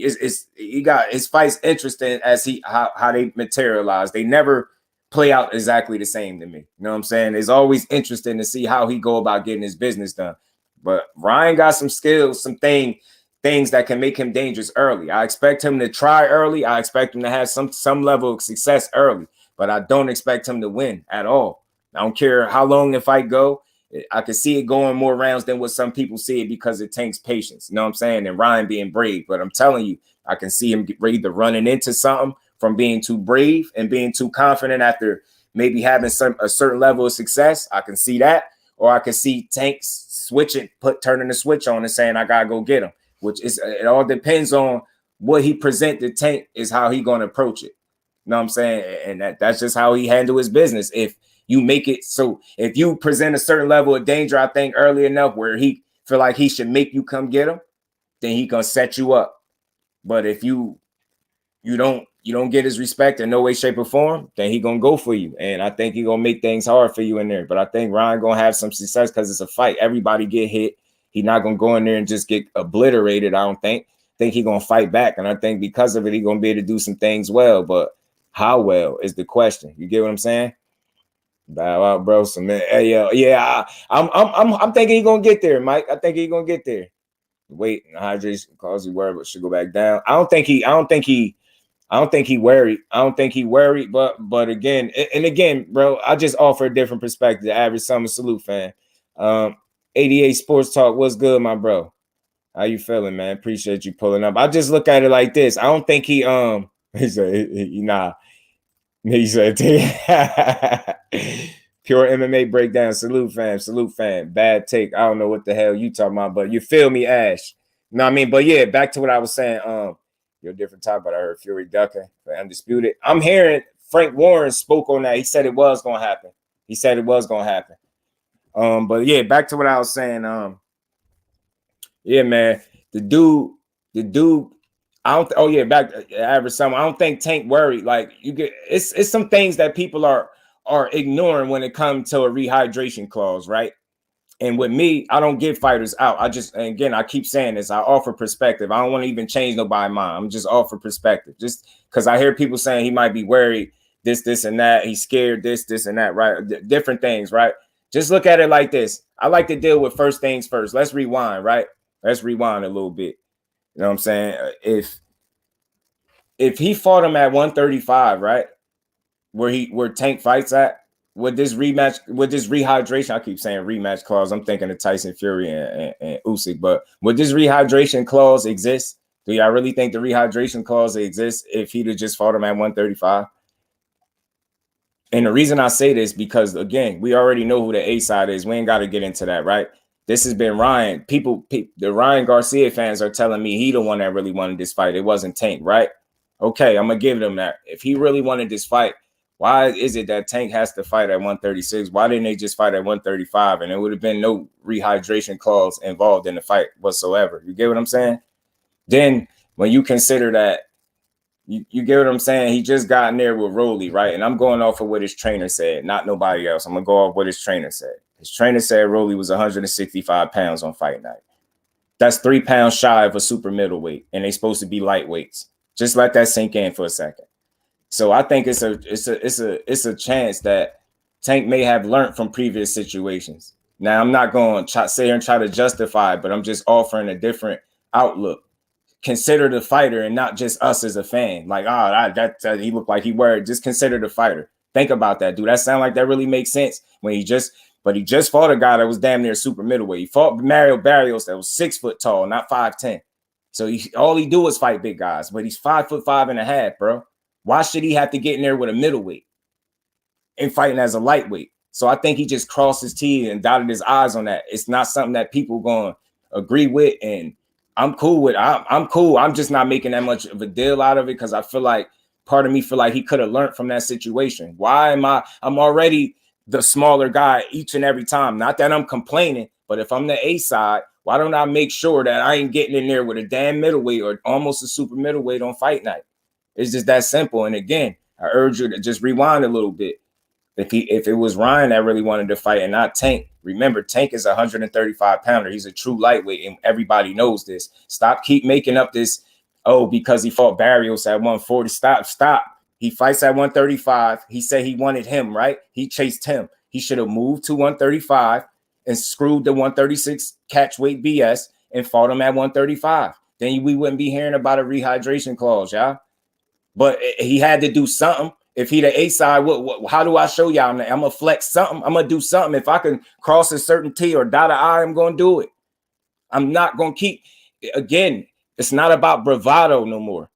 Tank, he young, but he ain't still that young where you just do any and everything. It's like, you start to learn and understand the business. Hey, man, I don't care who frowned. Y'all not the one that got to get in there and take them punches, bro. So you can frown on it. You can make excuses for it all you want. But that dude is not going to be no 160 on fight night. Tank Davis is not. And we know that. And he's small as hell.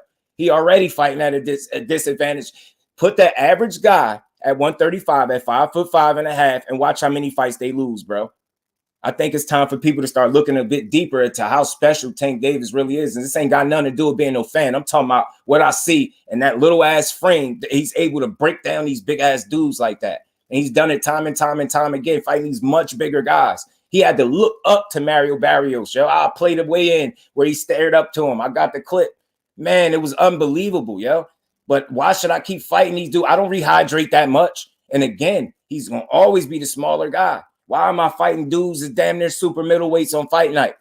What the hell is the point of us even weighing in if you're gonna just come in and weigh whatever you want? You get what I'm saying? Like, people, it's just more than one way to look at it. That's all I'm saying. Don't change your stance. Stand on it. If you don't like it, you don't like it. But I don't think he's worried about it. You get what I'm saying? I don't think he's worried. I think it's part of learning the business. It's not about being tough. It's about being smart. You get what I'm saying? And I think that's sometimes we got to start looking at the mental aspect of it, or the business side of it as well. Like, it's a reason dudes pull these moves. And again, it could be mental, because from what I'm hearing, the weight that Ryan comes in at, he's not going to be weighing. He don't rehydrate but so much anyway. So it's really something to complain about. And I told y'all before, he threw that out there just so we could give him a built-in excuse just in case we lose. We know these dudes don't use weight to win fights, right? You never seen Tank use weight to win fights. He punched like a damn middleweight, welterweight, whatever you want to call it, but he don't use weight to win fights. Ryan don't use weight to win fights. You get what I'm saying? And I just don't think that'll be the deciding factor. I think that's just something to throw out so people can go back and forth about it. I don't think it'll really make that much a difference. You know what I'm saying? Salute to everybody in the building. Much love to y'all. Appreciate it all, y'all, man. Ryan, he beat the... You'll see. You'll see, man. You'll see. Yeah, man. And you know what? I second that, Ash. I second that. And I don't even bet like that. But yeah, respectfully, if anybody want to bet, put your money on Ryan beating Tank. Put your money on it. Anybody. Salute to everybody in the building. Much love. Y'all punch that like button. Pure lightweight, his whole career. Tank came from 2 weight classes down to lightweight. And you dig what I'm saying? And that's why I say a lot of times, bro, when they try to say, well, Tank brought this one up from this weight, he was, last time I checked, because they said that about Hector Garcia, right? Well, last time I checked, Tank fought at 126. So you know what that means to me? At one point in his career, he was even smaller than Hector Garcia. And then you know what else I do know? Even though he brought him from 130 to 135, on fight night, who was the bigger man? Hector Garcia was. Who was the heavier man? Hector Garcia was. They always the bigger dudes. It's like he's just a special talent to be able to perform to that level, being that much smaller. You get what I'm saying? That much smaller than people. But why not make the fight at 140? Again, listen to me, bro. Feel me, average someone, feel me, because you asking this question, I'm engaged with you like none other, bro. If I am the A side and you wanted to fight, according to the Ryan Garcia fans, he wanted to fight, not Tank, right? You wanted it. So if you want something that I got, you want to fight me, that means you come to my weight class, not I come to yours. I am the A side, right? Why and again, the 136 is because of Ryan, not Tank. Tank fights at 135, bro. You get what I'm saying? He didn't want to fight him at 135. Why? And y'all giving him an excuse about the draining him stuff. Ryan, to me, this is my opinion, bro. I don't think he caught no crazy growth spurt out of nowhere. I think he went to 140. It was a lack of discipline. Do you know why I think that? Because why wasn't he fighting at the full weight limit of 140? Fighting at 138. What he fought at? 138, 139, whatever it was. He snuck his way up there. I think that's because that was a lack of discipline. And again, I just listen to me. Why would it make sense for the A side to come to a guy that's been clout chasing him? Remember, the train of thought, the consensus that people are putting out there is Ryan really wanted this. It wasn't Tank. It ain't at 36 because of Tank. That's 36 because of Ryan. Tank fight at 35, and he has no problem making his weight. He just did it for Hector Garcia. He just did it. Why would it be beneficial to him? And why is he bending to a guy that's the B side? You get what I'm saying? Like, you got to make it make sense, man. He's not drained. That's an excuse. He's not drained, bro. That dude will not be drained on fight night. I can guarantee you that. I bet you he won't be. He won't be. He will not. Right. I'm telling you, it's the same, yo. It's the same, yo. It's just, I'm telling you, it's just something that people have to be overly critical. It's like some nitpicking stuff, bro. Nobody is about to come in unhealthy or none of that. Don't think that. Don't let them.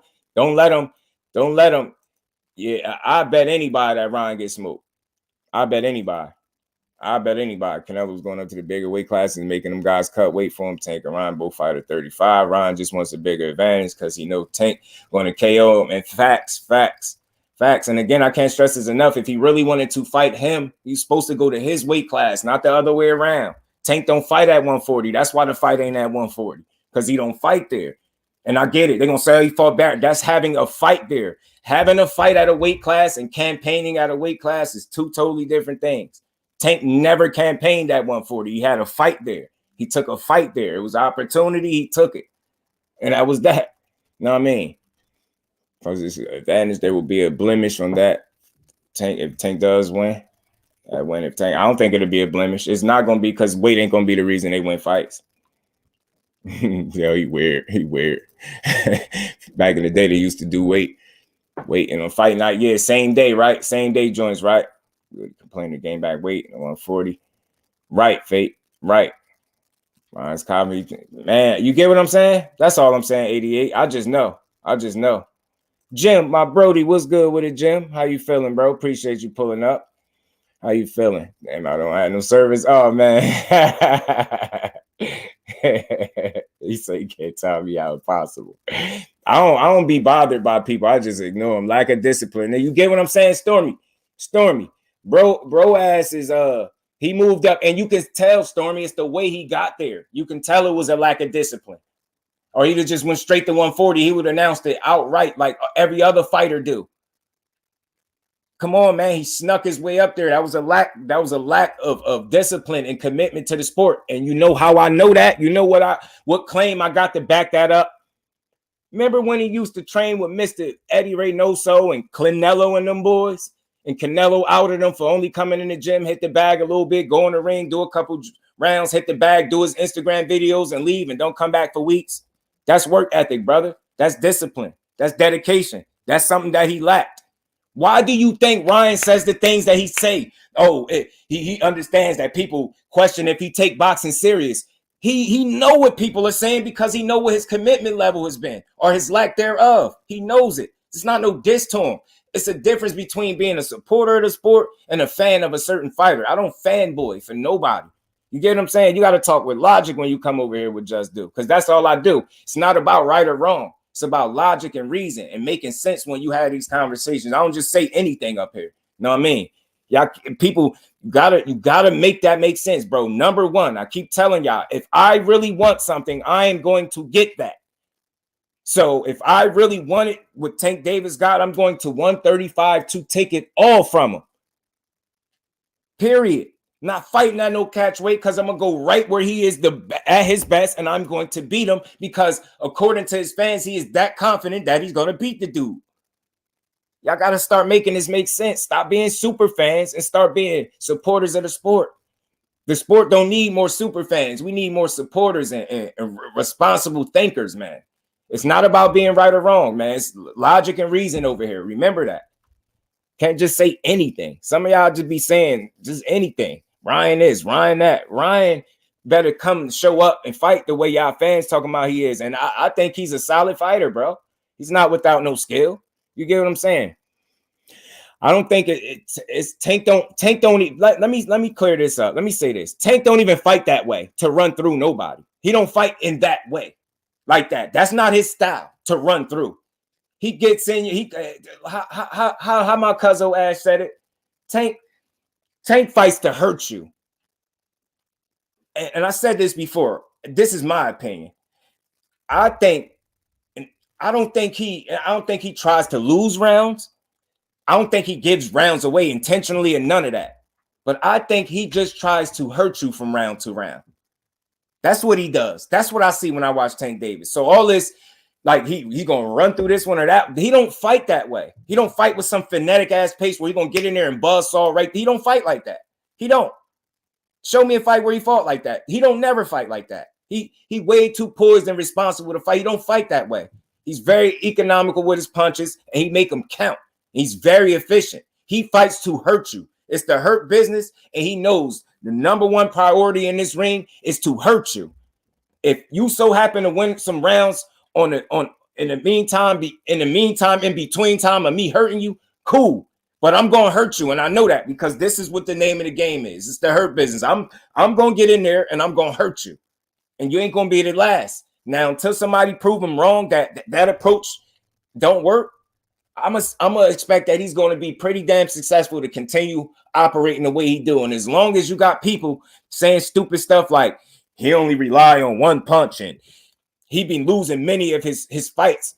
Name the fights. I'm tired of this rhetoric, bro. People just be saying anything. You probably seen a couple fights with somebody really made it competitive. People be saying all his fights, most of his fights, many of his fights. You a damn lie, man. You a damn lie. People don't be paying attention, man. What Tank Davis y'all been watching?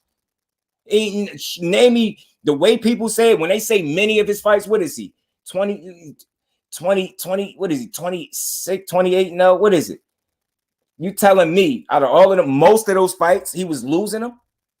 Like, y'all, that goes to show me that tells me right off the bat that if you told me Tank is behind the cards on many of his fights, I'm going to guarantee you don't really watch Tank Davis. And then I'm going to ask you to name me all of the fights where he was down all of these rounds and show me, go pull up the numbers and show me where he was down in all of these fights. People just be making stuff up. They hear one person that's a hater of his say it, and then everybody run with it. I just read an article. I could pull it back up where it was biased as hell. The whole article was about Ryan Garcia knocking out Tank Davis. Talking about he showed you on numerous occasions his one-punch knockout power. If he catch Tank Davis with the left hook, he going to sleep. Then it also said how he be down in many of his fights. That person need to name the many of fights that they talking about. And I'll show you how people just be saying anything. They just be hating, man. I support boxing. I don't hate Ryan. People got to stop coming in here or, twisting the words because I think a certain way in terms of his skill level or what he present in the sport of boxing. Don't make me hate him. I don't hate Ryan Garcia. He ain't never did nothing to me. You get what I'm saying? I think he's a cool young dude, but I think he's an immature fighter and inexperienced. I think those are going to be two of the biggest deciding factors in the fight and him losing a fight. Inexperience, immaturity, and just not battle tested enough. There you go. Those are three contributing factors to him losing that fight. And I'm going to stand tall on that. That don't mean I hate him. Y'all just sat here and heard me paint a scenario of how well a loss could work out for him. If I was a hater of Ryan Garcia, my mind wouldn't go that way. I don't dislike the kid. I just don't think he beats Tank Davis. I think he's very brave. I respect the hell out of it. I think he's going to make it a very interesting fight, especially more so early when he's as freshest and fastest. And I think as rounds wear on, Tank Davis is going to do what Tank Davis do, bro. I think so. You know what I'm saying? I just think so. Right, Ashley. Very patient. Very. Garcia losing. I have been 7:30. I feel you, bro. Yeah, you do got to. Man, Kurt, I love it, bro. Talk to him. Talk to him, Kurt. Oh, he won't come in weight drain. You get what I'm saying, Ash? Very patient, man. Body open on purpose to go for the head. And he doesn't always do it constantly like David does. Leave the body open. I think he does that because he focuses so solely on going to the head a lot. But Ryan got some good body shots as well. But he focused so heavily sometimes on that hook or going up top that he forget about the body. You know what I'm saying? Right. Tank do down low. He got a hell of an IQ, man. If he sees something early, he jumps on it. Right. Facts, Soul Son vibe. Salute, fan. Appreciate you pulling up. Salute to you, bro. Appreciate you stopping through. Smash that like button and sub to the channel if you haven't. Much love to everybody in the building. Y'all smash that like button. My opinion, Tank greatest strength. It's a ring IQ. Talk to him, bro. Talk to him. Very underrated. And I feel like that's going to always get him over the mark. I feel like he's mentally tough too, Soul Son. I feel like he's one of the toughest fighters mentally that we got in the game, man. Right, you gonna fix him up, man. Yeah, they just and I love boxing too much to hate on any one fighter, y'all. So no conversation I have is in an effort to hate on the fighter. I don't do that. You know what I mean? I just give you perspective and what I think. You know what I mean? Mixed in with the facts when it's necessary. Amateur fights to win rounds, pros fight to win the fight. Zach B, are you coming here talking like that already, bro? Come right in with it. You know what I'm saying? All facts. Pros fight to win, and then look. You get fixed. Yeah, I caught that too, Ash Mike Curry. Yeah, you gonna fix him. He gonna fix him. But facts, Brody. Appreciate you pulling up. Pros fight to win the fight. And look, I'm not saying that Tank gives away rounds on purpose. I'm not saying he loses rounds on purpose. I've seen him lose rounds before, yes. But this being down in many of his fights, that's something I still haven't seen. Because I've seen damn near all his fights. You know what I'm saying? You get what I'm saying? So miss me with that. I've been there with single digit Tank Davis when he was coming in with them big ass heavy trunks. You know what I'm saying? Yeah, before he, you know what I mean? When you know he got that money up and them outfits and the ring attire got even better. See that I pay attention to silly shit like that. You get what I'm saying? So he don't matter if you're losing rounds. He won a year. They nitpicking again. I try to acknowledge the fact that I seen him lose rounds, but being down in many of his fights, that's BS. That's a false narrative, bro. That's a false narrative. You know what I'm saying? Taylor versus Chavez. Zach Taylor won almost all the rounds. Man, remember that? Remember that fight, bro? Yes, sir, man. Appreciate you as well, undercard. Appreciate you, man. Chavez a real pro. Right. Fans are more into fighting each other. It shouldn't happen rather than seeing the fight. I've never seen as much be over every fight. Zach, I'm telling you, we just be wanting to see the best fight the best. That's what my conversations are centered around.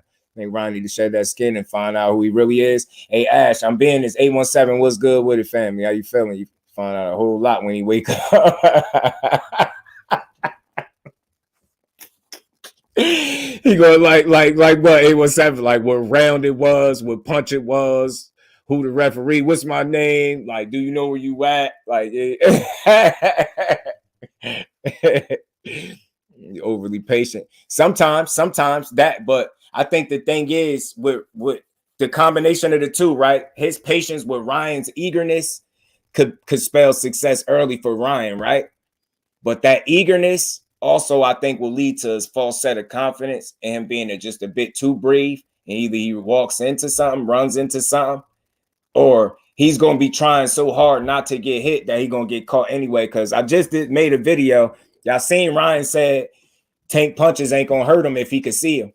And I'm trying to tell him he'd be sadly mistaken. Tank punch hard enough to hurt you even when you see it. I understand what he's trying to say, but nah, Tank ain't the guy you want to test that out against. You know what I'm saying? So Lorenzo, but not yo, this man really call him Lorenzo. I don't know where you got that name from. You feel me, bro? Feel me? Man, salute to everybody in the building, man. Much love, man. Include body punches. Ryan throws single shots to the body, and that's not good enough. Facts, Ash. I don't think single Tank, you gotta, if you really want to beat him, you got to throw combinations, I really believe. I ain't saying I know how to beat him, but I think that's how you have some success. Them single shots, he could deal with that, and you're going to be playing his game. Because who throw a harder single shot than Tank? You get what I'm saying, Ash? Damn, you be making some great points, man. You just made me think about something. And you don't want to play that game with Tank if you want to because you think you fast. And this is the problem with Ryan Garcia. It's just the immaturity because he's all off athleticism and quicks and how strong and fast I am. And he ain't thinking about, he keep talking about speed. Timing trump speed. Yo, just ask Shane Mosley. Ask him about what Vernon, rest in peace to Vernon Forrest. Ask him what Vernon Forrest did to him. Who was the faster man out of Shane Mosley and Vernon? But who walked out of there the winner both times? Damn sure wasn't Shane Mosley. I tell you that. You know what I'm saying? Even the Barris fight, act like he was just getting beat up. Yeah. I just was watching some of that fight the other day too, just to watch it, yo. They just be saying anything, bro. I told you people be lying. Salute to my baby girl, my queen. How you feeling over there? How's you and the baby girl?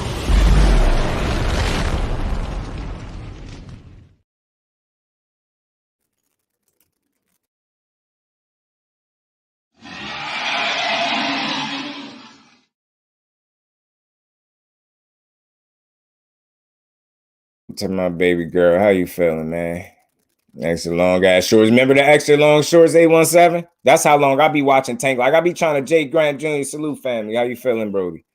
Gotta do a throwback live, just stream on some old fights. Yeah. Listen, man, I do stuff like that. I definitely do that for the fan. People just want to see Tank lose. They do that in every fight, right? And again, I just be wanting people to understand. I'm gonna keep saying this so people understand it. I love boxing, bro.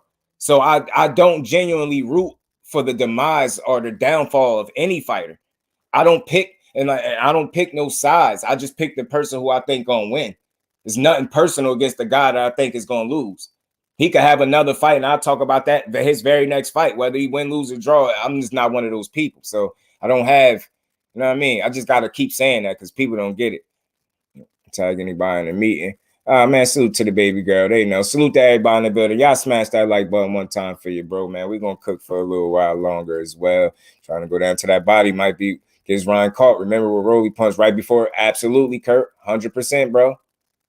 Absolutely. I punched that like button one time for you, bro, man. Wake up and ask him if you know what a cobra bag is.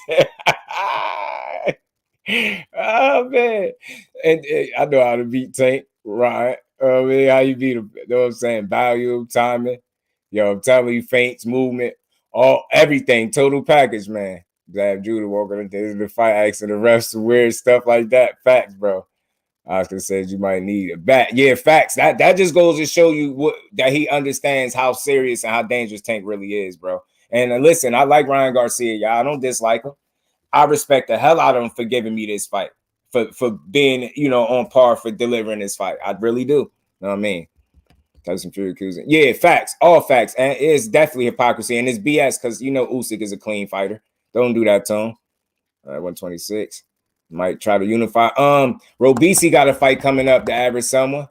Robisi, and you ain't never off topic over here. Not like that. I don't, it's boxing related, and you know, we cook, and I know it's gonna be certain things that pop into people's heads. So it's all good. And I like 126, and I do like to spread it around and talk about multiple different things in different divisions. But 126 could be a hell of a division for Robisi, man. I think Robisi is one of them ones there. And he got a fight coming up. I forget the day. He fighting Isaac Dogban. I think he could April 1st. Appreciate you, undercard. I knew he'd be on it, bro. Be on it, man. Salute to everybody in the building. Y'all punch that like button one time for your bro, man. Punch the like button one time. You know what I'm saying? Punch it one time. Let's be 1-0 before y'all leave here. Even if y'all just passing through for a brief moment, punch the like button. It is Fred. I wanted to I don't know if y'all be seeing it. I've been paying attention. I told y'all I was gonna be paying attention to everything related to KEYSHAWN Davis and Kid Austin. And I know I done talked about this a few times, but every time it's something more that goes on that they say. You know what I mean? And they putting pressure on KEYSHAWN Davis. You know what I'm saying? They putting pressure on dude and they really want to fight. You know what I'm saying? And I listen, I like that energy, bro. I ain't gonna lie to you, bro. I like the energy from him and his pops. They're applying pressure and they want to fight. Where is this joint at?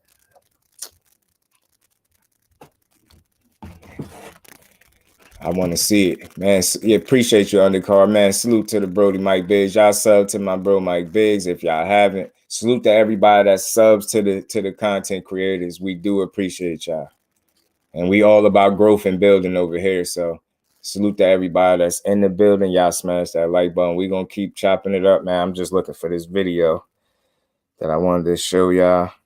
This little clip. Where is it at? Oh, there it go. There it go. I got it. Lomachenko style, you got to be active 24/7. All rounds lacking Ortiz. Yeah, you really making some good points, but you know how hard it is to just continue to do that. And then you got to consider the fact that in between doing all of that, you got to get hit too. You got to factor in you're going to get hit. Like, you know what's the craziest thing that I hear? And it just don't matter who you think will win out of any fight. I'm going to just say this, and this is something I'm going to always believe. Until this dude show me that he can't fight no more or something, or he's just not the guy that he once was, I don't think you go a whole 12 rounds without Tank Davis being to hit you. I think that's nearly impossible. Like, and I don't want to say nothing is impossible. I think that the likelihood of that is so slim. Like, that's so hard to do because it's a boxing match and everybody get hit. You know what I'm saying? And being too patient, that means he's struggling a lot. He being too patient. Are you thinking too much, which could be a good thing for the opponent. Because I don't think if you can get him thinking too much at times where he'd be a bit too patient. But I think it's like he always understands when to turn it up. And it's like you pay attention to what they be saying in the corner in them rounds, man. They be having dialogue in them rounds. He be very aware of what's going on in the fights. That's something else that I don't think people point out. He don't be unaware of what's going on, what round he in, how the fight playing out. Like, they got real chemistry and an understanding in that corner over there, him and Calvin Ford, man. I'm telling you, bro don't be out of his mind like he don't know what's going on when the fight is taking place. He know what be going on, bro. And mature enough to fight Tank. I'm telling you, yeah, he's not immature. He's very immature, 817. That's one of my biggest things with him. He's an immature fighter to me. But that don't make him a bad fighter. It just might mean he's not ready for that opportunity. That's all. You know what I mean? In terms of just being tested enough. You know what I'm saying? Yeah, I heard about that too. I got to check up. I don't know the opponent too tough. I gotta look him up. I heard about it. The problem is, Loma ain't been that guy 135 to be up on the cards and implement what he wants. Dab too big, jab too good, and he know it. And right, that's gonna be a tough fight for him. And 817, as he moved up in weight, people don't realize those fights get tougher for him. And he struggles against guys with size, but with skill with that size. Think about it. Lomachenko told on himself when he looked at Devin Haney and said, "Oh, he's no lightweight. What did he say? Middleweight, heavyweight? I forgot by now, but he said one of them. Heavyweight. Did he call Dev a heavyweight or something like that? That he kind of told on himself. And I'm telling you, the guys with skill, with size, with that skill, give Lomachenko issues. Just pay attention to it. Look at the fights. Go look at the fights. He got a couple of them on his belt, and Nakatani is not one of them. I know he has size, but he is not one of them. He absolutely had his way with him. and he beats Loma. Loma too old and small. I think it's Haney surging and Loma just not being the best at 35. I think 35 is his absolute max out. I don't see him ever going up higher or anything. I see him finishing his career right there. Why I think Loma ducked him in the first place. Being the size and skill and style mixture 817 to me, respectfully. He just didn't want to deal with that. But now, as it came, it's for all the belts. So I guess it's worth the risk now. 817. You get what I'm saying? Guys are elite boxers want to come born. Nope. Because I love the sweet signs, and I love the sweet signs. And unless you just in there physically not throwing punches, that's the only way I can get bored. Haney gonna throw punches, even if it's dozens of jabs. He gonna throw them. You get what I'm saying? He not gonna stand there and just be inactive. 8 rounds. Since that man has the power in both hands, right. Won't last. Right, one punch. You get what I'm saying? Right. Exactly, Ash. All facts, Ash. Telling y'all, man, Loma can't be 5'7". He looks small, right? Yeah, he called him a heavyweight. Loma, yeah, he looked at Dev up close. He like, hold on. Salute to my bro Jim, showing that love, putting that color in the chat. Much love to you, bro. Appreciate you holding me down as always. And we ain't never got to box again. Well, right. well. I already been getting these bet, but now it's time for you to get your just do. Salute to my bro Jim. Appreciate you, bro. Much love to you. Loma too small. I don't think that it's too small. I just think Dev is the right big guy, the right but wrong big guy for Loma. You get what I'm saying? He ain't gonna be like a Linares or Luke Campbell was. Like those dudes had the size and Nakatani, but they lacked the putting it all together on a night and the skill set that Dev has at this point. And I think it's going to be very problematic for Loma. But make no mistake about it, Loma is going to be able to do some things in there well too to give Dev some issues too.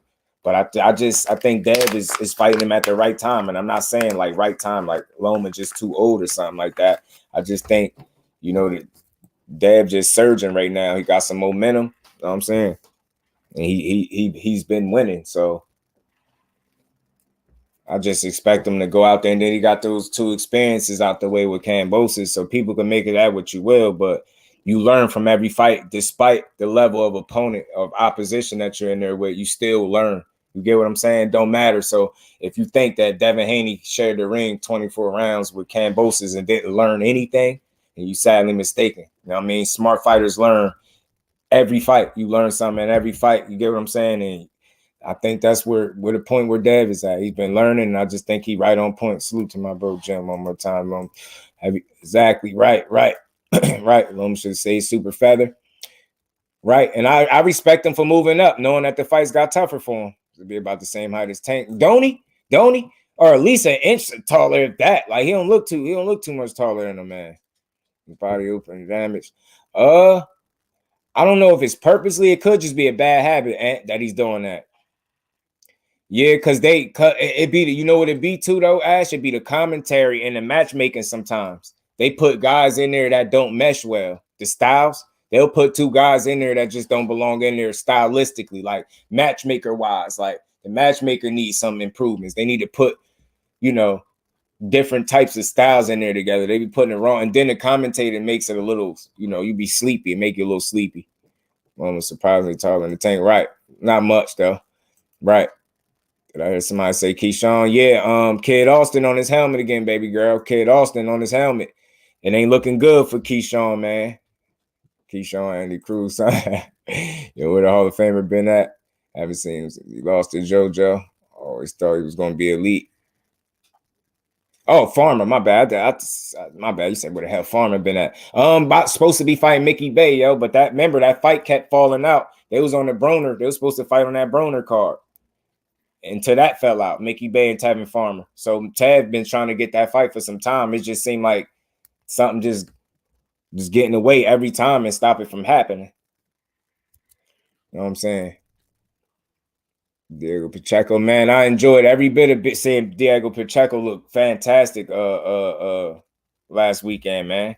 Man, he looked like one of those ones. I see people going right for his defense, but that was the main thing I was looking for. I don't think he took a ton of shots in that fight, and he ended it in the fourth. That was a good performance, a short one, but he didn't get hit a lot at all. He looked good in that fight. Yeah, keep getting called dog, kid. I was going to sit down. He ain't ready for my boy yet. Just the Farmer versus Bay. Never gonna happen. Yo, it seemed like it seemed like it's not. Shaw would seem like it ain't never gonna give us that fight, bro. It just keep happening, yo. Like they won't let them boys fight, bro. They just won't let it. They just retired together at this point. Just announce it at the same time, a joint retirement party, huh? Fighting Bay for 2 years now. Just move on. Yeah, it keep happening. It's not their fault because they keep doing everything right. They just not giving them dudes to fight, bro. It's crazy. It's bogus. And I like them dudes. I was rooting for them. I want to see him get the fight, bro. Yeah, bro. Defense. You get what I'm saying, bro? See what I'm saying, average someone? That's why I respect it, because I know you was watching. You seen what I seen, bro. He did not get hit a lot, and he was moving his feet in this fight. That he made subtle improvements. Diego Pacheco get better every fight, yo. He 18-0 now, I think 15 knockouts or something like that. Yo, Diego Pacheco can fight, man. He can fight, and he's defensively responsible with that offense. You get what I'm saying? Middleweight Charlo versus Kawasaki, man. Kawasaki a tough style matchup, and he could take a punch, man. That'd be a good fight, man. But Charlo's my guy, man. I just didn't like Kawasaki's style, but stylistically, man, he's a tricky fight for people, man, and he can fight. I gotta give it to him. I ain't care for his style, but I recognize game. I know when people can fight. I mean, he could fight. I just didn't particularly care for his style. Just seeing each other outside and tell someone to record. Yo, it's fake. You a fool. He said so. He just see somebody outside, tell him to record it, man. Put the gloves on. Everything at this point, just throw their own fight, right? You know what I'm saying? Just throw their own event at this point. Kawasaki movement will win him the fight. I think it could give Charlo trouble. It definitely could give him trouble. But it's like, you know, I feel like a skill set of Charlo is always going to be in a 50-50 fight, right? So that means with the right game plan on the right night, Charlo could beat him, right? But that'd be a difficult fight, man. I'm very, very aware of that because Kawasaki could fight tricky. This man said they should just catch each other outside. Just want to tell somebody to record. Might be Berlinga versus Pacheco. Man, I'm telling you, this is what the utmost respect, because y'all know your boy Just Do. I love giving fighters and boxing as a whole is Just Do. So I don't like to trash no fighters, and I don't do that, right? But if they want to continue to build Edgar Berlinga, they better not put him nowhere near Diego Pacheco right now. And I'm not trying to say like Diego Pacheco some world beater and stuff already, but from what I've seen in Pacheco's last 3 fights and Edgar Berlinga's last 3 fights, nah, don't put him in there with him. Don't do that.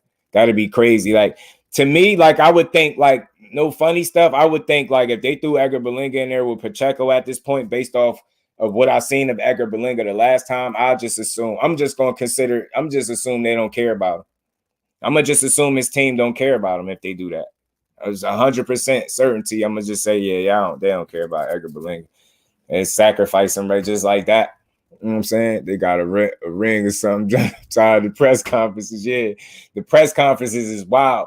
Having multiple press conferences but no fight is crazy, bro. And it's disrespectful. Like, I don't know how y'all doing that to these dudes. All they want to do is fight. It's all they want to do, bro. And our friends with a lot of Puerto Ricans, and they're calling for Matiz versus Regis next. I feel that to make it more dramatic. One guy catch the other one at the barbecue, recorded. Yo, I'm telling you, bro. At this point, You feel me, Flossy? That'd be like a sacrifice. No disrespect to him at this point, Berlinga, because he didn't show the right signs of progression. And one thing I could appreciate or respect at least about Berlinga, like one of the reasons, if they're being honest and they're not just saying like some PR stuff, they said one of the reasons that they parted ways, him and Top Rank, because he wanted to move at a pace that they didn't feel like he was ready for. So I'm guessing the way I read that is Edgar Berlinga still want to be on this quote unquote fast track that he was on. And Top Rank, since he ain't knocked nobody out, he looked like he need to improve, and I guess he ain't feel like that, so he want to stay on the fast track. I can respect it, but it's risky. It could be a risky move to going in different directions. Right. Facts. It'd be like a sacrifice, Brody, to me, like, you know, career wise. You know what I mean? They just feed him. They feed Berlinga to Pacheco. That'd just be wild. Because Pacheco Law, he'll put them fisticuffs on him too. He'll put them beaters on him. I'm telling you. Ricky Williams, my Brody, what's good with it, Rick? So Canelo gonna get Berlinga. I wouldn't be surprised at all, yo. I swear I would.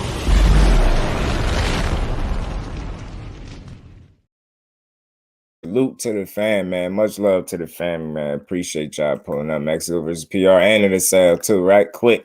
Know what I mean? At this point, the conference is just meetings, just talk. Yeah, just talking. Yeah, talk trash, talk and leave. Yo, that's crazy, yo. Yeah, just talking crazy and leaving and nobody fighting. Nah, that is a little wild, though. Yeah, we can't sit through another one of them. I ain't even gonna hold you. They can't do that again, bro. I ain't even gonna lie to you. That would not be cool to have us sit through a whole nother press conference and they don't fight at all. Back to the mainstream again. We say. You want the sport to get into the business? Hell no. Nah, hell no, no WWE. Because to me, anything that's involved in that, you know, an entity that bases their entertainment off scripted outcomes, I don't want boxing nowhere near that, respectfully, because that'll damage the integrity of the sport. You start having people think y'all scripting up boxing fights and stuff now. Hell no. Stay far away from that. They don't need the WWE for that. Some of these dudes already WWE acting as divas as it is, bro. We don't need that. Hell no. Tell them stay far away. Stay in their lane. Do not do it.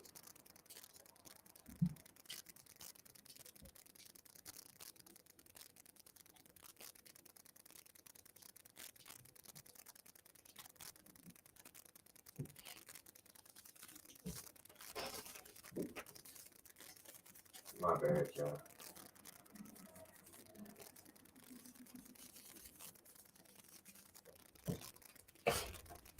My bad, yeah, but I wouldn't want to see them do nothing with the WWE just for that reason, just because of the implications behind it. I think it'd be the reason people would take boxing less serious, and you don't want that because it's just like how they're designed and set up. One is this: boxing is something that you can't play, whereas you got WWE. Even though the wear and tear, like I don't call it WWE fake because it's not. The wear and tear, the damage that they sustain in those fights and things like that is real. But the outcomes are scripted.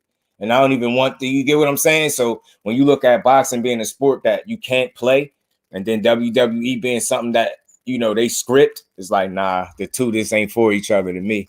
Most of the face-offs already got someone just swung already because that's the only punch they probably get. Right. Tell you, Fate. Lopez versus Taylor. I'm excited to see Teofimo stand on business and actually fight somebody that I think is gonna really. I think he about to have his second loss. I don't think he beats Josh Taylor. They already got cheating refs and judges. Just stay away from the WWE for real. You're gonna ruin the integrity of the sport even more. Have people questioning the outcomes and stuff. You start implementing referees now. Hell no. Don't play with the sport that I love like that. As a former. If I was farmer, I'd clean right and ran and told him to see you at the next meeting. Oh, facts, bro. You know what I'm saying? At that point, it got to be a fight, right? Got to be one.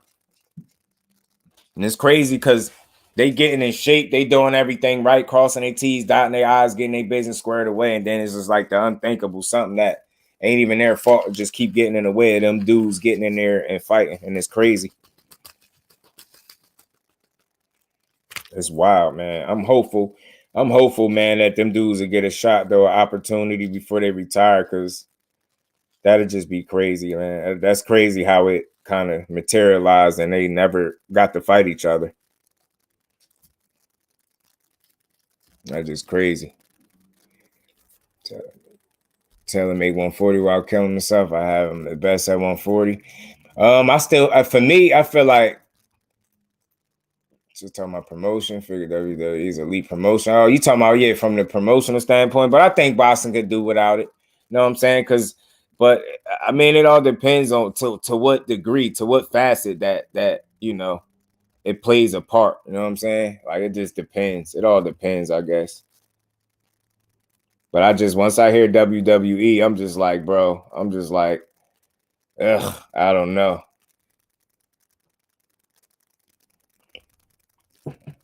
It's weird, man. It is weird. It's definitely weird, man. But my bad. The average someone. I see Regis as the guy to beat at 140. Once upon a time it was Taylor, but as it pertains to Taylor, the way he looked in his last fight against Catterall and the way he's maneuvered since then, he just looked suspect. And since then, Regis has been putting wins in the bag, and he's became a two-time, champion since then. So Regis, to me, respectfully, looks like the guy to beat, even though Taylor beat him before. You get what I'm saying? It's the last few outings for Regis and how Josh Taylor been moving, which got me feeling like Regis is the guy. Yo, I'm telling you, we got to make a petition to stop this fighting each other and go find someone else, something that'll actually work, bro. Yeah, I'm telling you, they won't give up on it.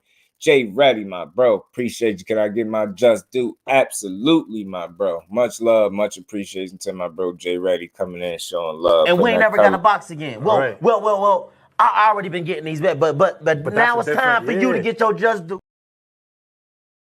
He said, damn, it's time for you to get your just due. Salute to my bro Jay Reddy. Appreciate you, bro. Much love. Much appreciation. Regis is the guy now. Yeah, fake. I feel like Regis is the guy right now, respectfully. Like he's the dude to beat. And for the reasons I mentioned, putting the wins under his belt. I think he got better since the loss. You know what I mean? As a pay to win, just was very, very impressive the way he got his work done in that fight, man. And I just can't wait to see him in there again. And I know everybody calling for this Matias fight, so I really want to see it. And I hope that's the direction he go, because this is a fight everybody keep asking for. And I see something in that fight. I see that fight, something happening in that fight for real, for real. Salute to my bro Jay Reddy again, man. Just for me, the guy to beat 140 pounds, Subriel Matias. He's the new guy on the block, but Regis been that guy. You get what I'm saying? That's why Regis is the guy to beat. You know what I mean? He's one of the guys to beat for sure now, Matias. That's what I say. He's definitely one of the guys, but I feel like the fact that Regis been there and been known, he's done more and more proven, more tested.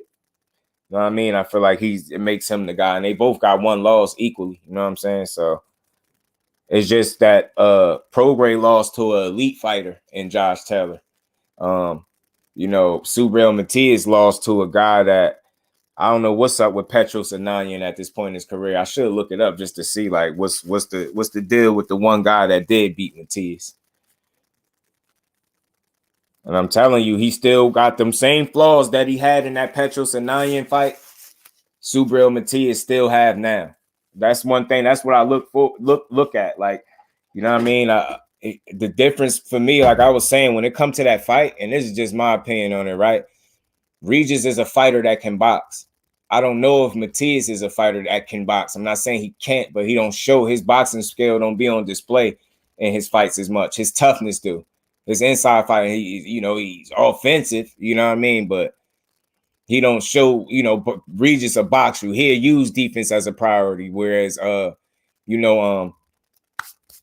Matias, defense is an afterthought to him. It's an option or afterthought. He'll do it, but he don't treat defense as a priority. He doesn't make it his business to make you miss and make you pay. He'll take your best shots to get his off, and that works while you're young. You know what I mean? It's cool when you can get that off, but that don't spell for a long career. You know what I'm saying? So, and it's very risky. And you definitely don't want a guy like Regis Prograis on the other side of you taking his best shots just so you could try to get yours off. Because like I said, he used defense with a purpose, with intent. You get what I'm saying? He's defensively responsible. So he don't sit there and just take everything. You get what I'm saying? Look how he fought Zepeda to just check it out. He was making the dude miss and making him pay. Now it's in Tev. If that fight happens, it ends in 1 round. That'd be wild, man. Too young to be a top dog. I feel you, Fate. Seattle Rick 206, my Brody. What's good with it, bro? How you feeling, Rick? Appreciate you pulling up. How you feeling, bro? You already know, man. We here, and we appreciate your support 100%, bro. Much love to you. We here for you when you get right. It's right here, bro. Right here, rocking the whole time. Yeah, no, and you family anyway, bro. Think I just fight with y'all. Moves up permanently and stays at 140 pounds. He probably do. He probably should. It'd be smart for him. He's just a fighter that can box. Yeah, but Matias is a boxer that can fight. Nah. Matias ain't no damn boxer to me. I don't see. Of course, he's a boxer by name, right? But his style doesn't say boxer to me. You get what I'm saying? He fight. Matias like to fight. That's the thing. I know he's a fighter. They both fighters, but Regis showed me and proven to be a fighter that can box. And that's the question I have for Matias. Is he a fighter that can box? I don't look at him as a boxer that can fight. I look at it as the other way because he boxes more than he fights, or he fights more than he boxes. So that's why that's why I put him in that light. And Regis like to fight too, but again, I've seen Regis box as well. So he showed me he can do both, and he knows how to mix up both, because I believe a guy like Matias, it would be smart for you to use both box and fight him. You know what I'm saying? I won't think it'd be smart to just try to fight him the entire time. It just wouldn't be smart. And Regis, like I said, he got the experience, the better names on the resume, and he'll have to fight like it. Which I think he will. But Matias is his biggest problem for me. He's defensively irresponsible, and I think Regis would capitalize on that. Can't be on how he be fine. Oh yeah, go ahead and do it, man. I'm gonna check it in. Go ahead and do it. I'm gonna check it out. You already know, Seattle Rick, man. Much love to you, Brody. Much love, man. Appreciate the support, fam. Yeah, I punched that like button one time if you didn't, but I don't think Matias is the guy to beat Regis. Respectfully, I think Regis beats him. He just too, again, like every fight can be a war.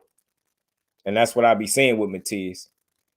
Every fight be like a dog fight, a bar brawl type of deal. And some fights you got to learn how to win fights cleaner than that.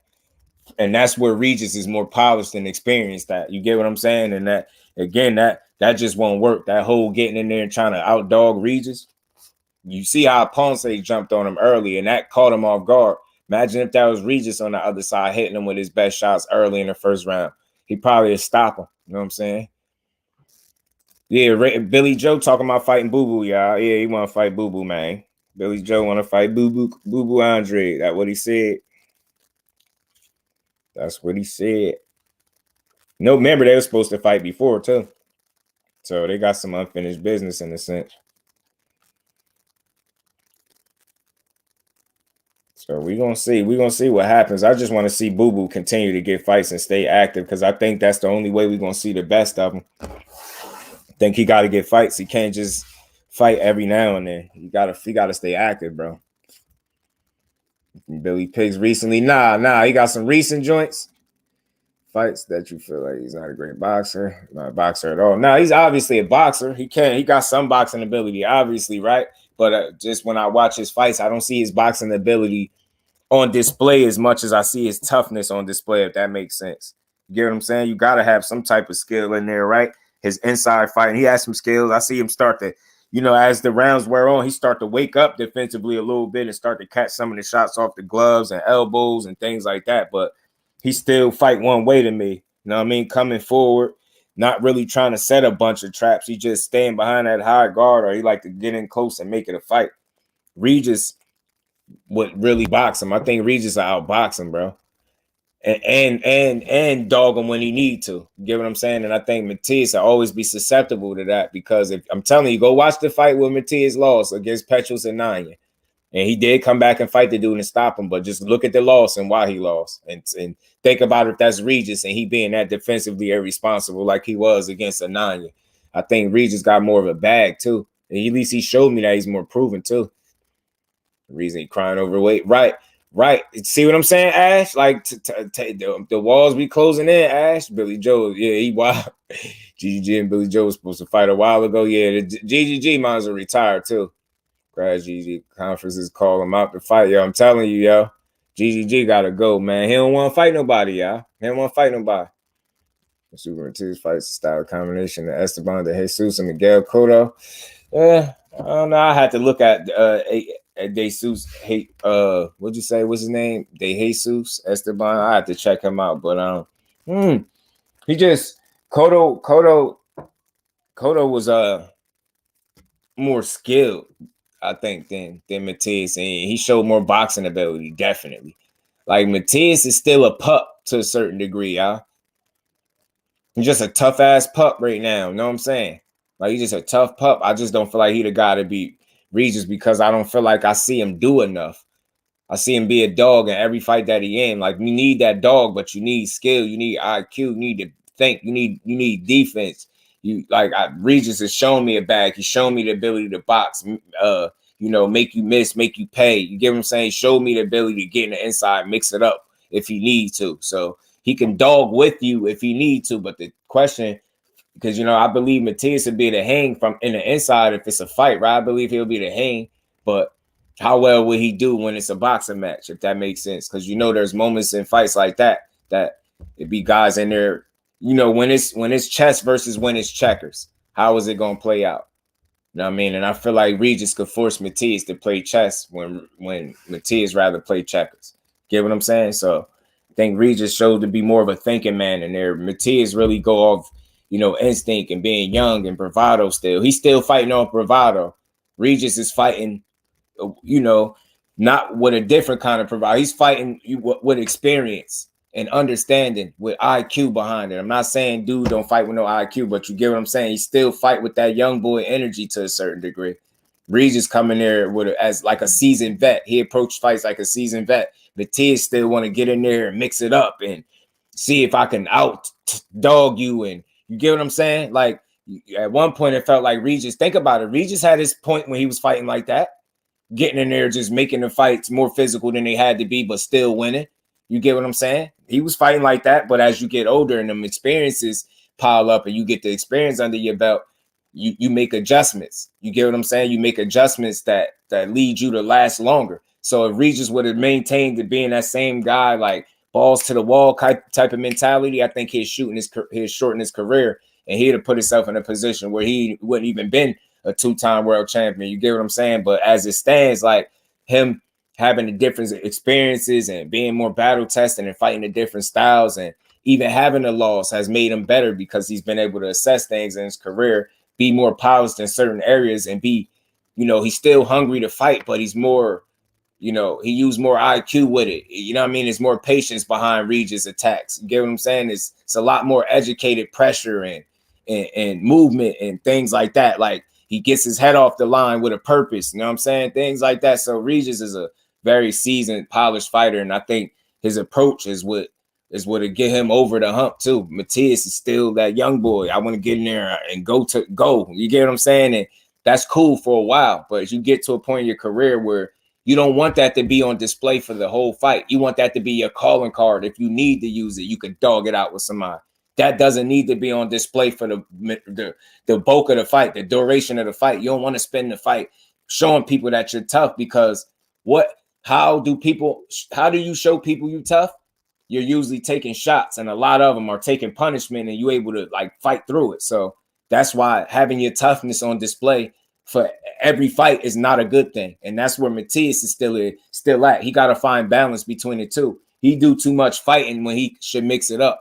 And while he's doing that fighting, he's in close, and he got guys that's in there fighting back. So he take a lot of unnecessary punishment that he don't need to take. You get what I'm saying? The biggest, it was good for him that Ponce wasn't a puncher, because had that been Regis on the other side of him punching like that, he would have been in trouble. Like a lot of those shots that he was taking, Regis a lot heavier handed than dude, and he'd have had better defense than Ponce, and he wouldn't have blew his load.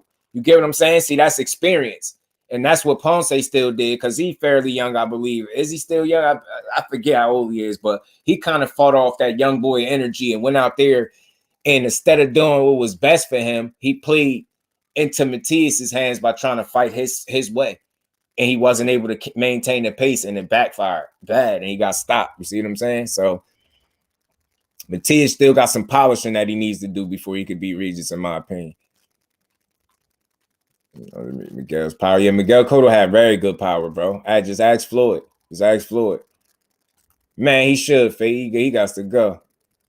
Man, yeah, unnecessary damage. And Ponce is not a known puncher, right? You know what I'm saying? Yeah, he's still in that. He gotta get it. He got some power. He gotta grow up just a bit. I'm telling you.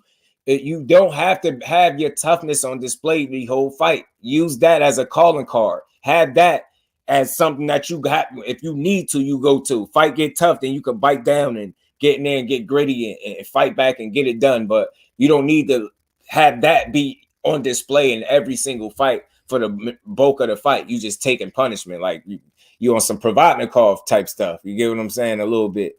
So Matias stopping Regis late. I get you, but I think Regis being more polished, more versatile, deeper bag, having the ability to make it a boxing match. Like I said earlier, Regis has the IQ and the boxing ability to force it to be a chess match.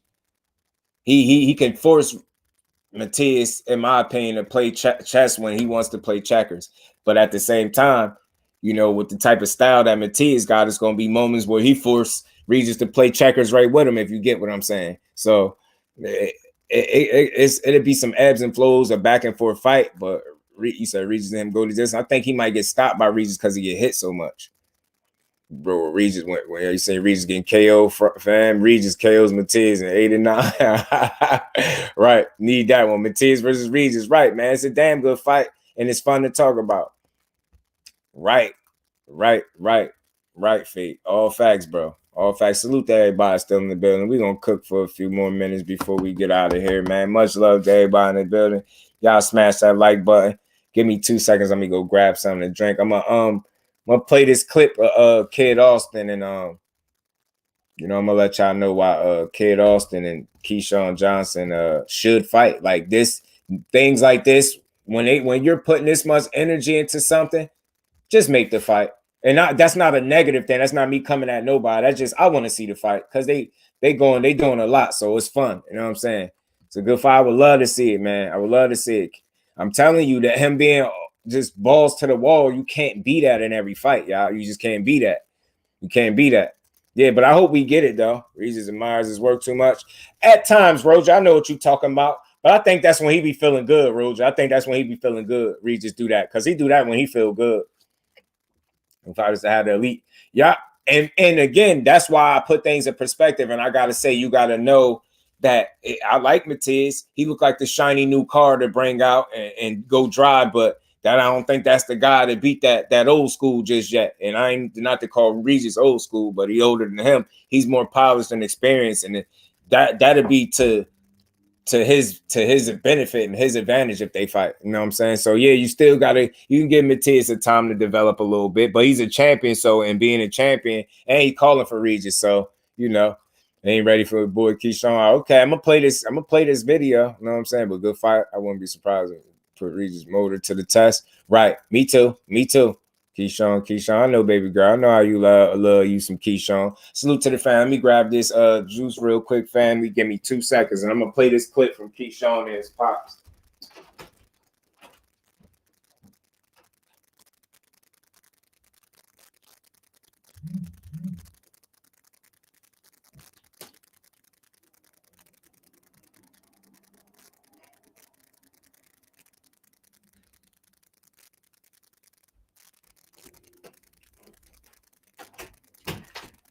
All right, y'all.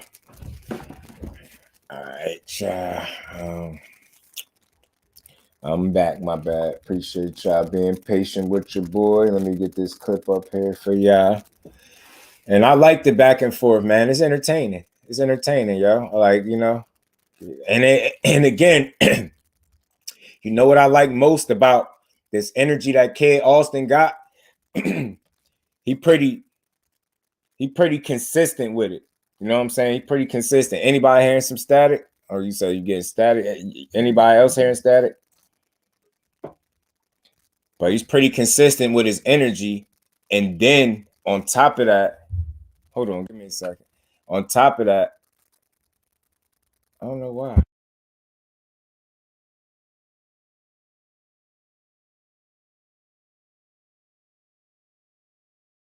You know, I need to see the Frank Martin versus Devin the Dream. He had power. Ain't he stupid, boy? J-Rocks, my bad, y'all. I'm gonna try to let me know if y'all still hear it. I'm gonna go out and go back in, but I usually don't be having an audio issue for the most part. Hold on, give me a second, y'all.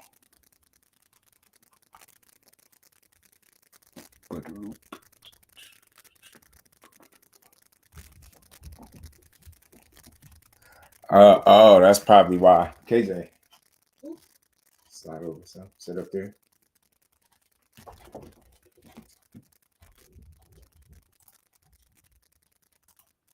I think it's cause my son was sitting. He got a I think he had a he got the headset on, and I think being close to me, my microphone is all right. The headset that he on. I think that's what's happening because he never be this close, and I just asked him to slide back some. So hopefully y'all still don't hear. If y'all do, I'll go out and come back in and see if that fix it. But I hate audio issues, y'all. That's why I pay money for my mic. I hate bad audio, yo. I swear I do.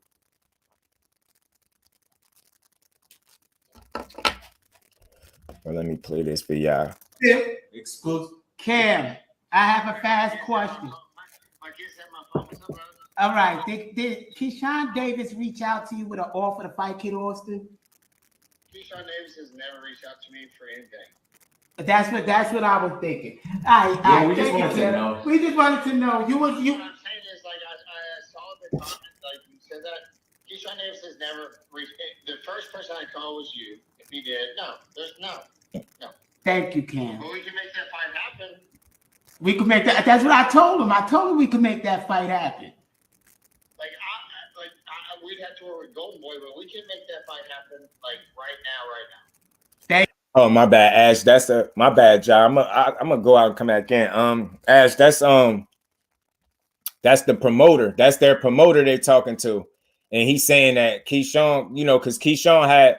I don't know if y'all could see it when it first started. It was a tweet up there where KEYSHAWN said he contacted they people trying to make a fight, and they, they hit their promoter live and asked him, yo, did KEYSHAWN Davis ever, reach out to y'all to make a fight? And he said his voice made me smile. He asked the promoter if he ever reached out to make a fight, and he's saying no. So I'm gonna start it back again. I'm gonna start it over. But see, that's the tweet right there. Yeah. Exclusive. Cam. He's saying he reached out. That's the tweet that KEYSHAWN. I can't really see it, but he's saying that he reached out to their peoples to try to make a fight. So basically, Kid Austin father called the promoter and asked him, did KEYSHAWN ever reach out to you to try to make a fight? And he said he ain't never, you know what I'm saying? So, and then he said some other things. Watch. I have a fast question. My kids have my phone. What's up, brother? All right. Did KEYSHAWN Davis reach out to you with an offer to fight Kid Austin? KEYSHAWN Davis has never reached out to me for anything. That's what I was thinking. We just wanted to know. We just wanted to know. What I'm saying is, like, I saw the comment, like, you said that KEYSHAWN Davis has never reached. The first person I called was you. If he did, there's no. Thank you, Cam. But we can make that fight happen. We could make that. That's what I told him. I told him we could make that fight happen. We'd have to work with Golden Boy, but we can make that fight happen, like, right now. Thank you, Cam. We appreciate you so much. See, he's saying they can make that fight right now. So all that, he said they had to go over to Golden Boy, but they can make that fight happen right now. So I'm just miss me with all these fights can't happen. It's too early in their careers. Nah, bro, they keep calling for the smoke for each other. This is putting a good amount of energy into it. But you know what I love about Kid Austin? His energy is the same. He wants smoke, but he's doing it respectfully. He's saying, yo, this is like not no hate and no funny stuff. He's just saying it's his job to get y'all up out of there. And he's like, he wants smoke. If he wants to do a single mile, tell him to strap it up. Okay, it's in the air. You was recording. We gotta get back to the interview. I just wanted them to know what my partner said. All right. All right, now. KEYSHAWN Davis, you's a liar. Yo, I didn't expect that. That was funny, bro. That was funny. I told y'all he ain't. All right, let's leave that man alone. We cleared the air. Let's leave him alone, y'all. Key gonna have to answer to this. Oh, music. Get that out of here. But yeah, man. So that was that. That was KEYSHAWN. I mean, that was Kid Austin and his pops. And they checked with the promoter. And the promoter said directly he never reached out to them to try to make no fight. But he said, but we can make that fight. See, he ain't leave us just like, nah, he ain't do it and that. No, but he letting you know you ain't reach out to us, but we could do that. And that's all I'm saying. Like, look, I want to see what KEYSHAWN gonna say, because you know he ain't never short on no words. And I'm telling y'all, KEYSHAWN ain't no slouch, man. I'm trying to tell you, this boy could fight, man. I keep telling people that. I know y'all hear how he talk, and you like, he don't fight how he talk. I don't think he far off, bro. I know he talk, but he fight too. KEYSHAWN be in there putting fisticuffs on these dudes, bro. You know what I'm saying? KEYSHAWN could fight, man. Look at him. Look at him go.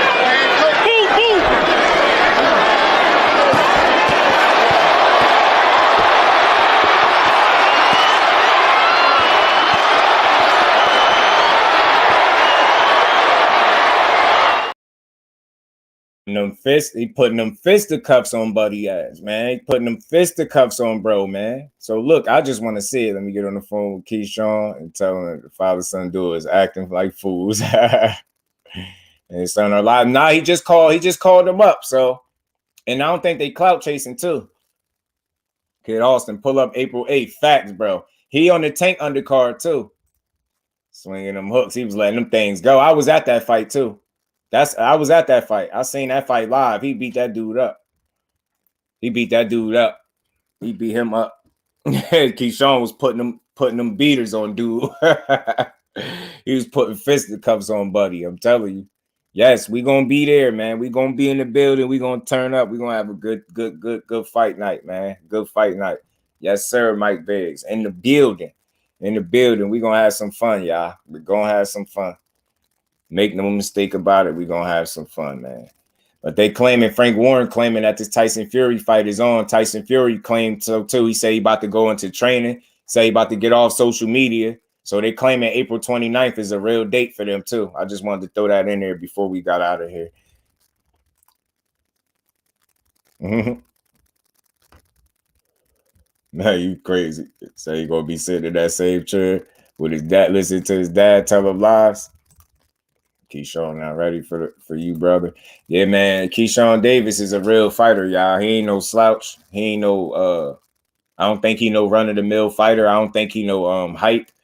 I don't think he fluff. I don't think he none. I think he a real fighter. I think that dude really could fight, bro. I think KEYSHAWN Davis could fight. And what I see, yo, I look at things differently, right? KEYSHAWN, because of his Olympic pedigree, he transitioned very well into a pro, and I'm telling you, yo, he got a maturity to his game early. Like, he don't fight. He's not an immature fighter to me. He don't look like no young boy, like no super young boy when you see him fight. He be putting them punches together, man. KEYSHAWN, he headhunt a little bit. He get a little happy on the trigger, but for the most part, KEYSHAWN be you know what I mean? KEYSHAWN be letting them hands go, bro. What's good? See you April 8th. Yes, sir. Let's go, family. We gonna have some fun, man. We gonna have some fun. But much love to everybody in the building, man. As always, this was another dope conversation. I don't want to drag this one out too long. I think I covered the mark. Canelo just got to stand tall and stand on business. Okay, you're going to fight John Ryder. Let's just see where you go from here, bro. You know what I'm saying? Let's see where you go from here. I understand every fight can be tough. But again, man, like if you could be the face of boxing and fight a tune-up type fight after a minor surgery, and Spence could fight a guy like Danny Garcia, I have some type of issue with that. It's like you a spoiled dude. You get what I'm saying? Right. The Just Do and Friend Fight card, April 8th. Come have fun with us. Talk to him, man. Talk to him, man. We're going to have some of the dopest content creators on YouTube in the building. You know what I'm saying? We might not be the most popular, but we are the dopest. So that's what matters. You know what I'm saying? And we're going to have some fun. And then people could see, I'm glad because we going to see Shakur so people could see just how busy he get in person. You know what I'm saying? We're going to enjoy this. You're going to see just how a master perform. You know what I'm saying? He going to put hands. We get to see Big Baby that night. KEYSHAWN Davis. There's some good names on this card. It's going to be fun, y'all. It's going to be a good night of boxing.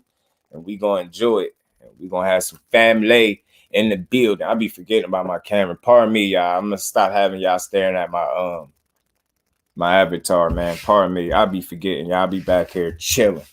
You know, but it's me back here, y'all. It's still me. You know what I mean? Y'all smash that like button for me if y'all haven't, man. I'll make sure I don't think I missed nothing, man. I don't think I missed nothing. Yeah, Boo Andrade, like I watch him fight Billy Joe Saunders if that's a fight. You know what I'm saying? I just want to see Boo Andrade in the ring, and I want to see him active.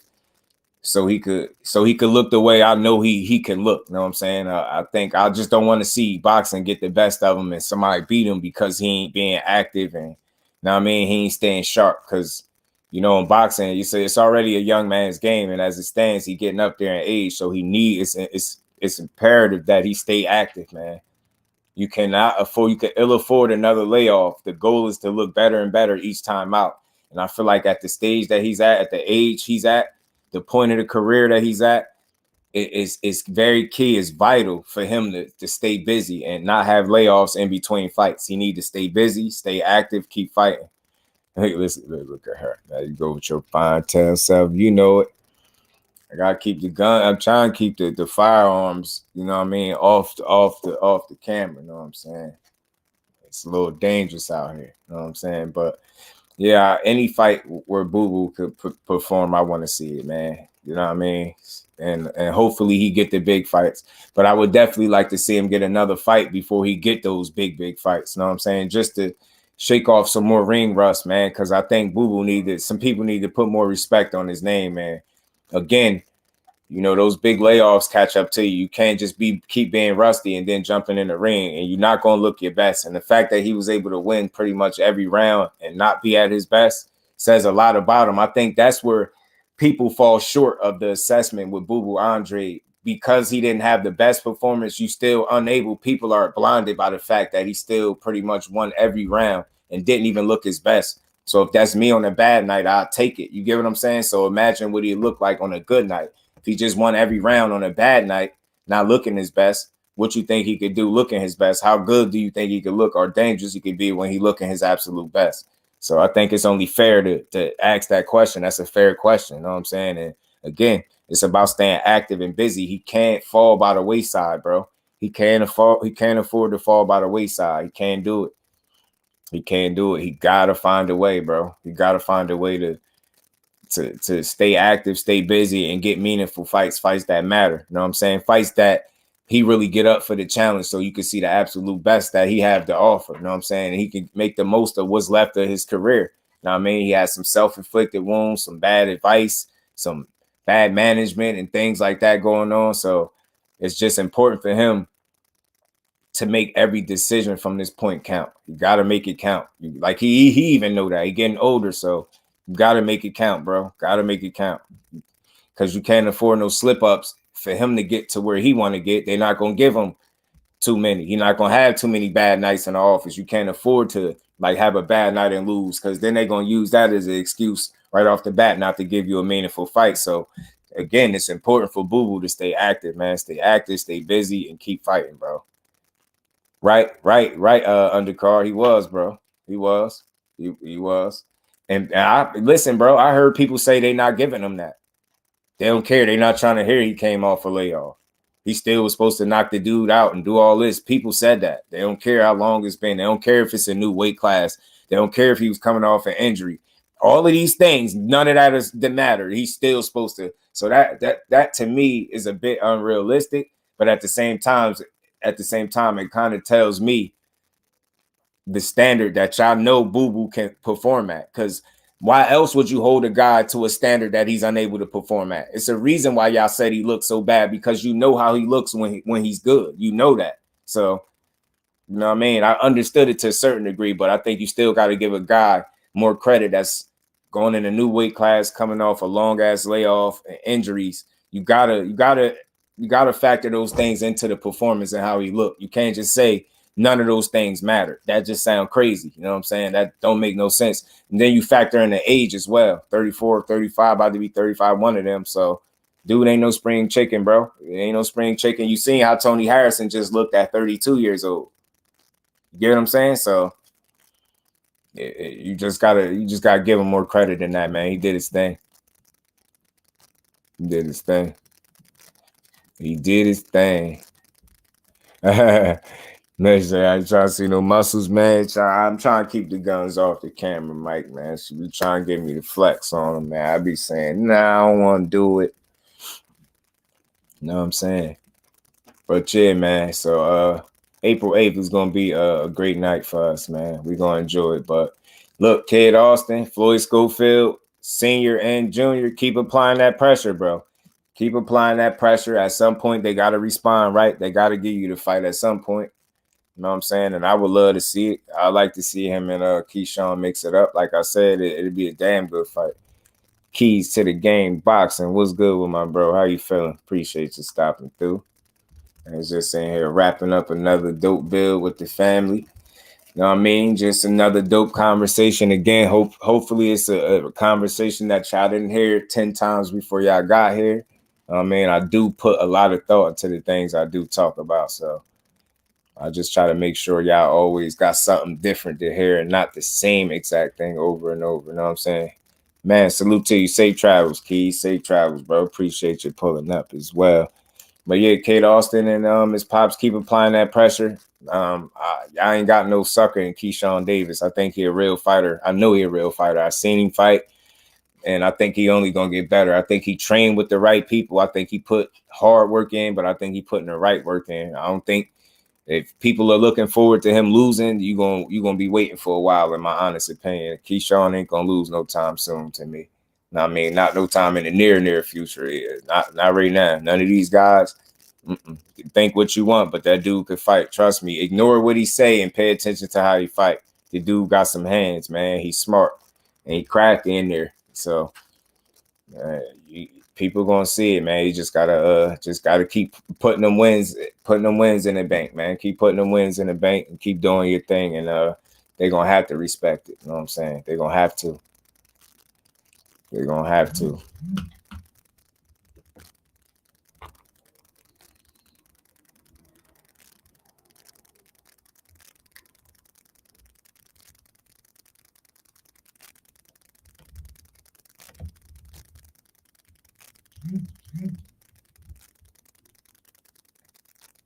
My bad, y'all.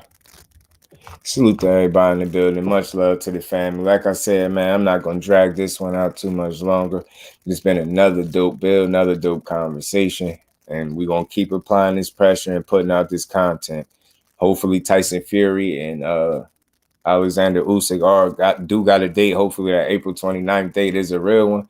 Like I said, I did see Fury saying that about to go off social media and go in a training camp like he normally do. And he made a joke about Usyk being dumb for accepting 30%, saying he don't know the business, and called him all types of little names or whatever. So it was pretty funny, to be honest with you. But hopefully that the date that they're putting out is the correct date, and we ain't got to backtrack it and say, you know, that all this fight ain't going to happen. You know, get what I'm saying? So hopefully we get in an undisputed fight.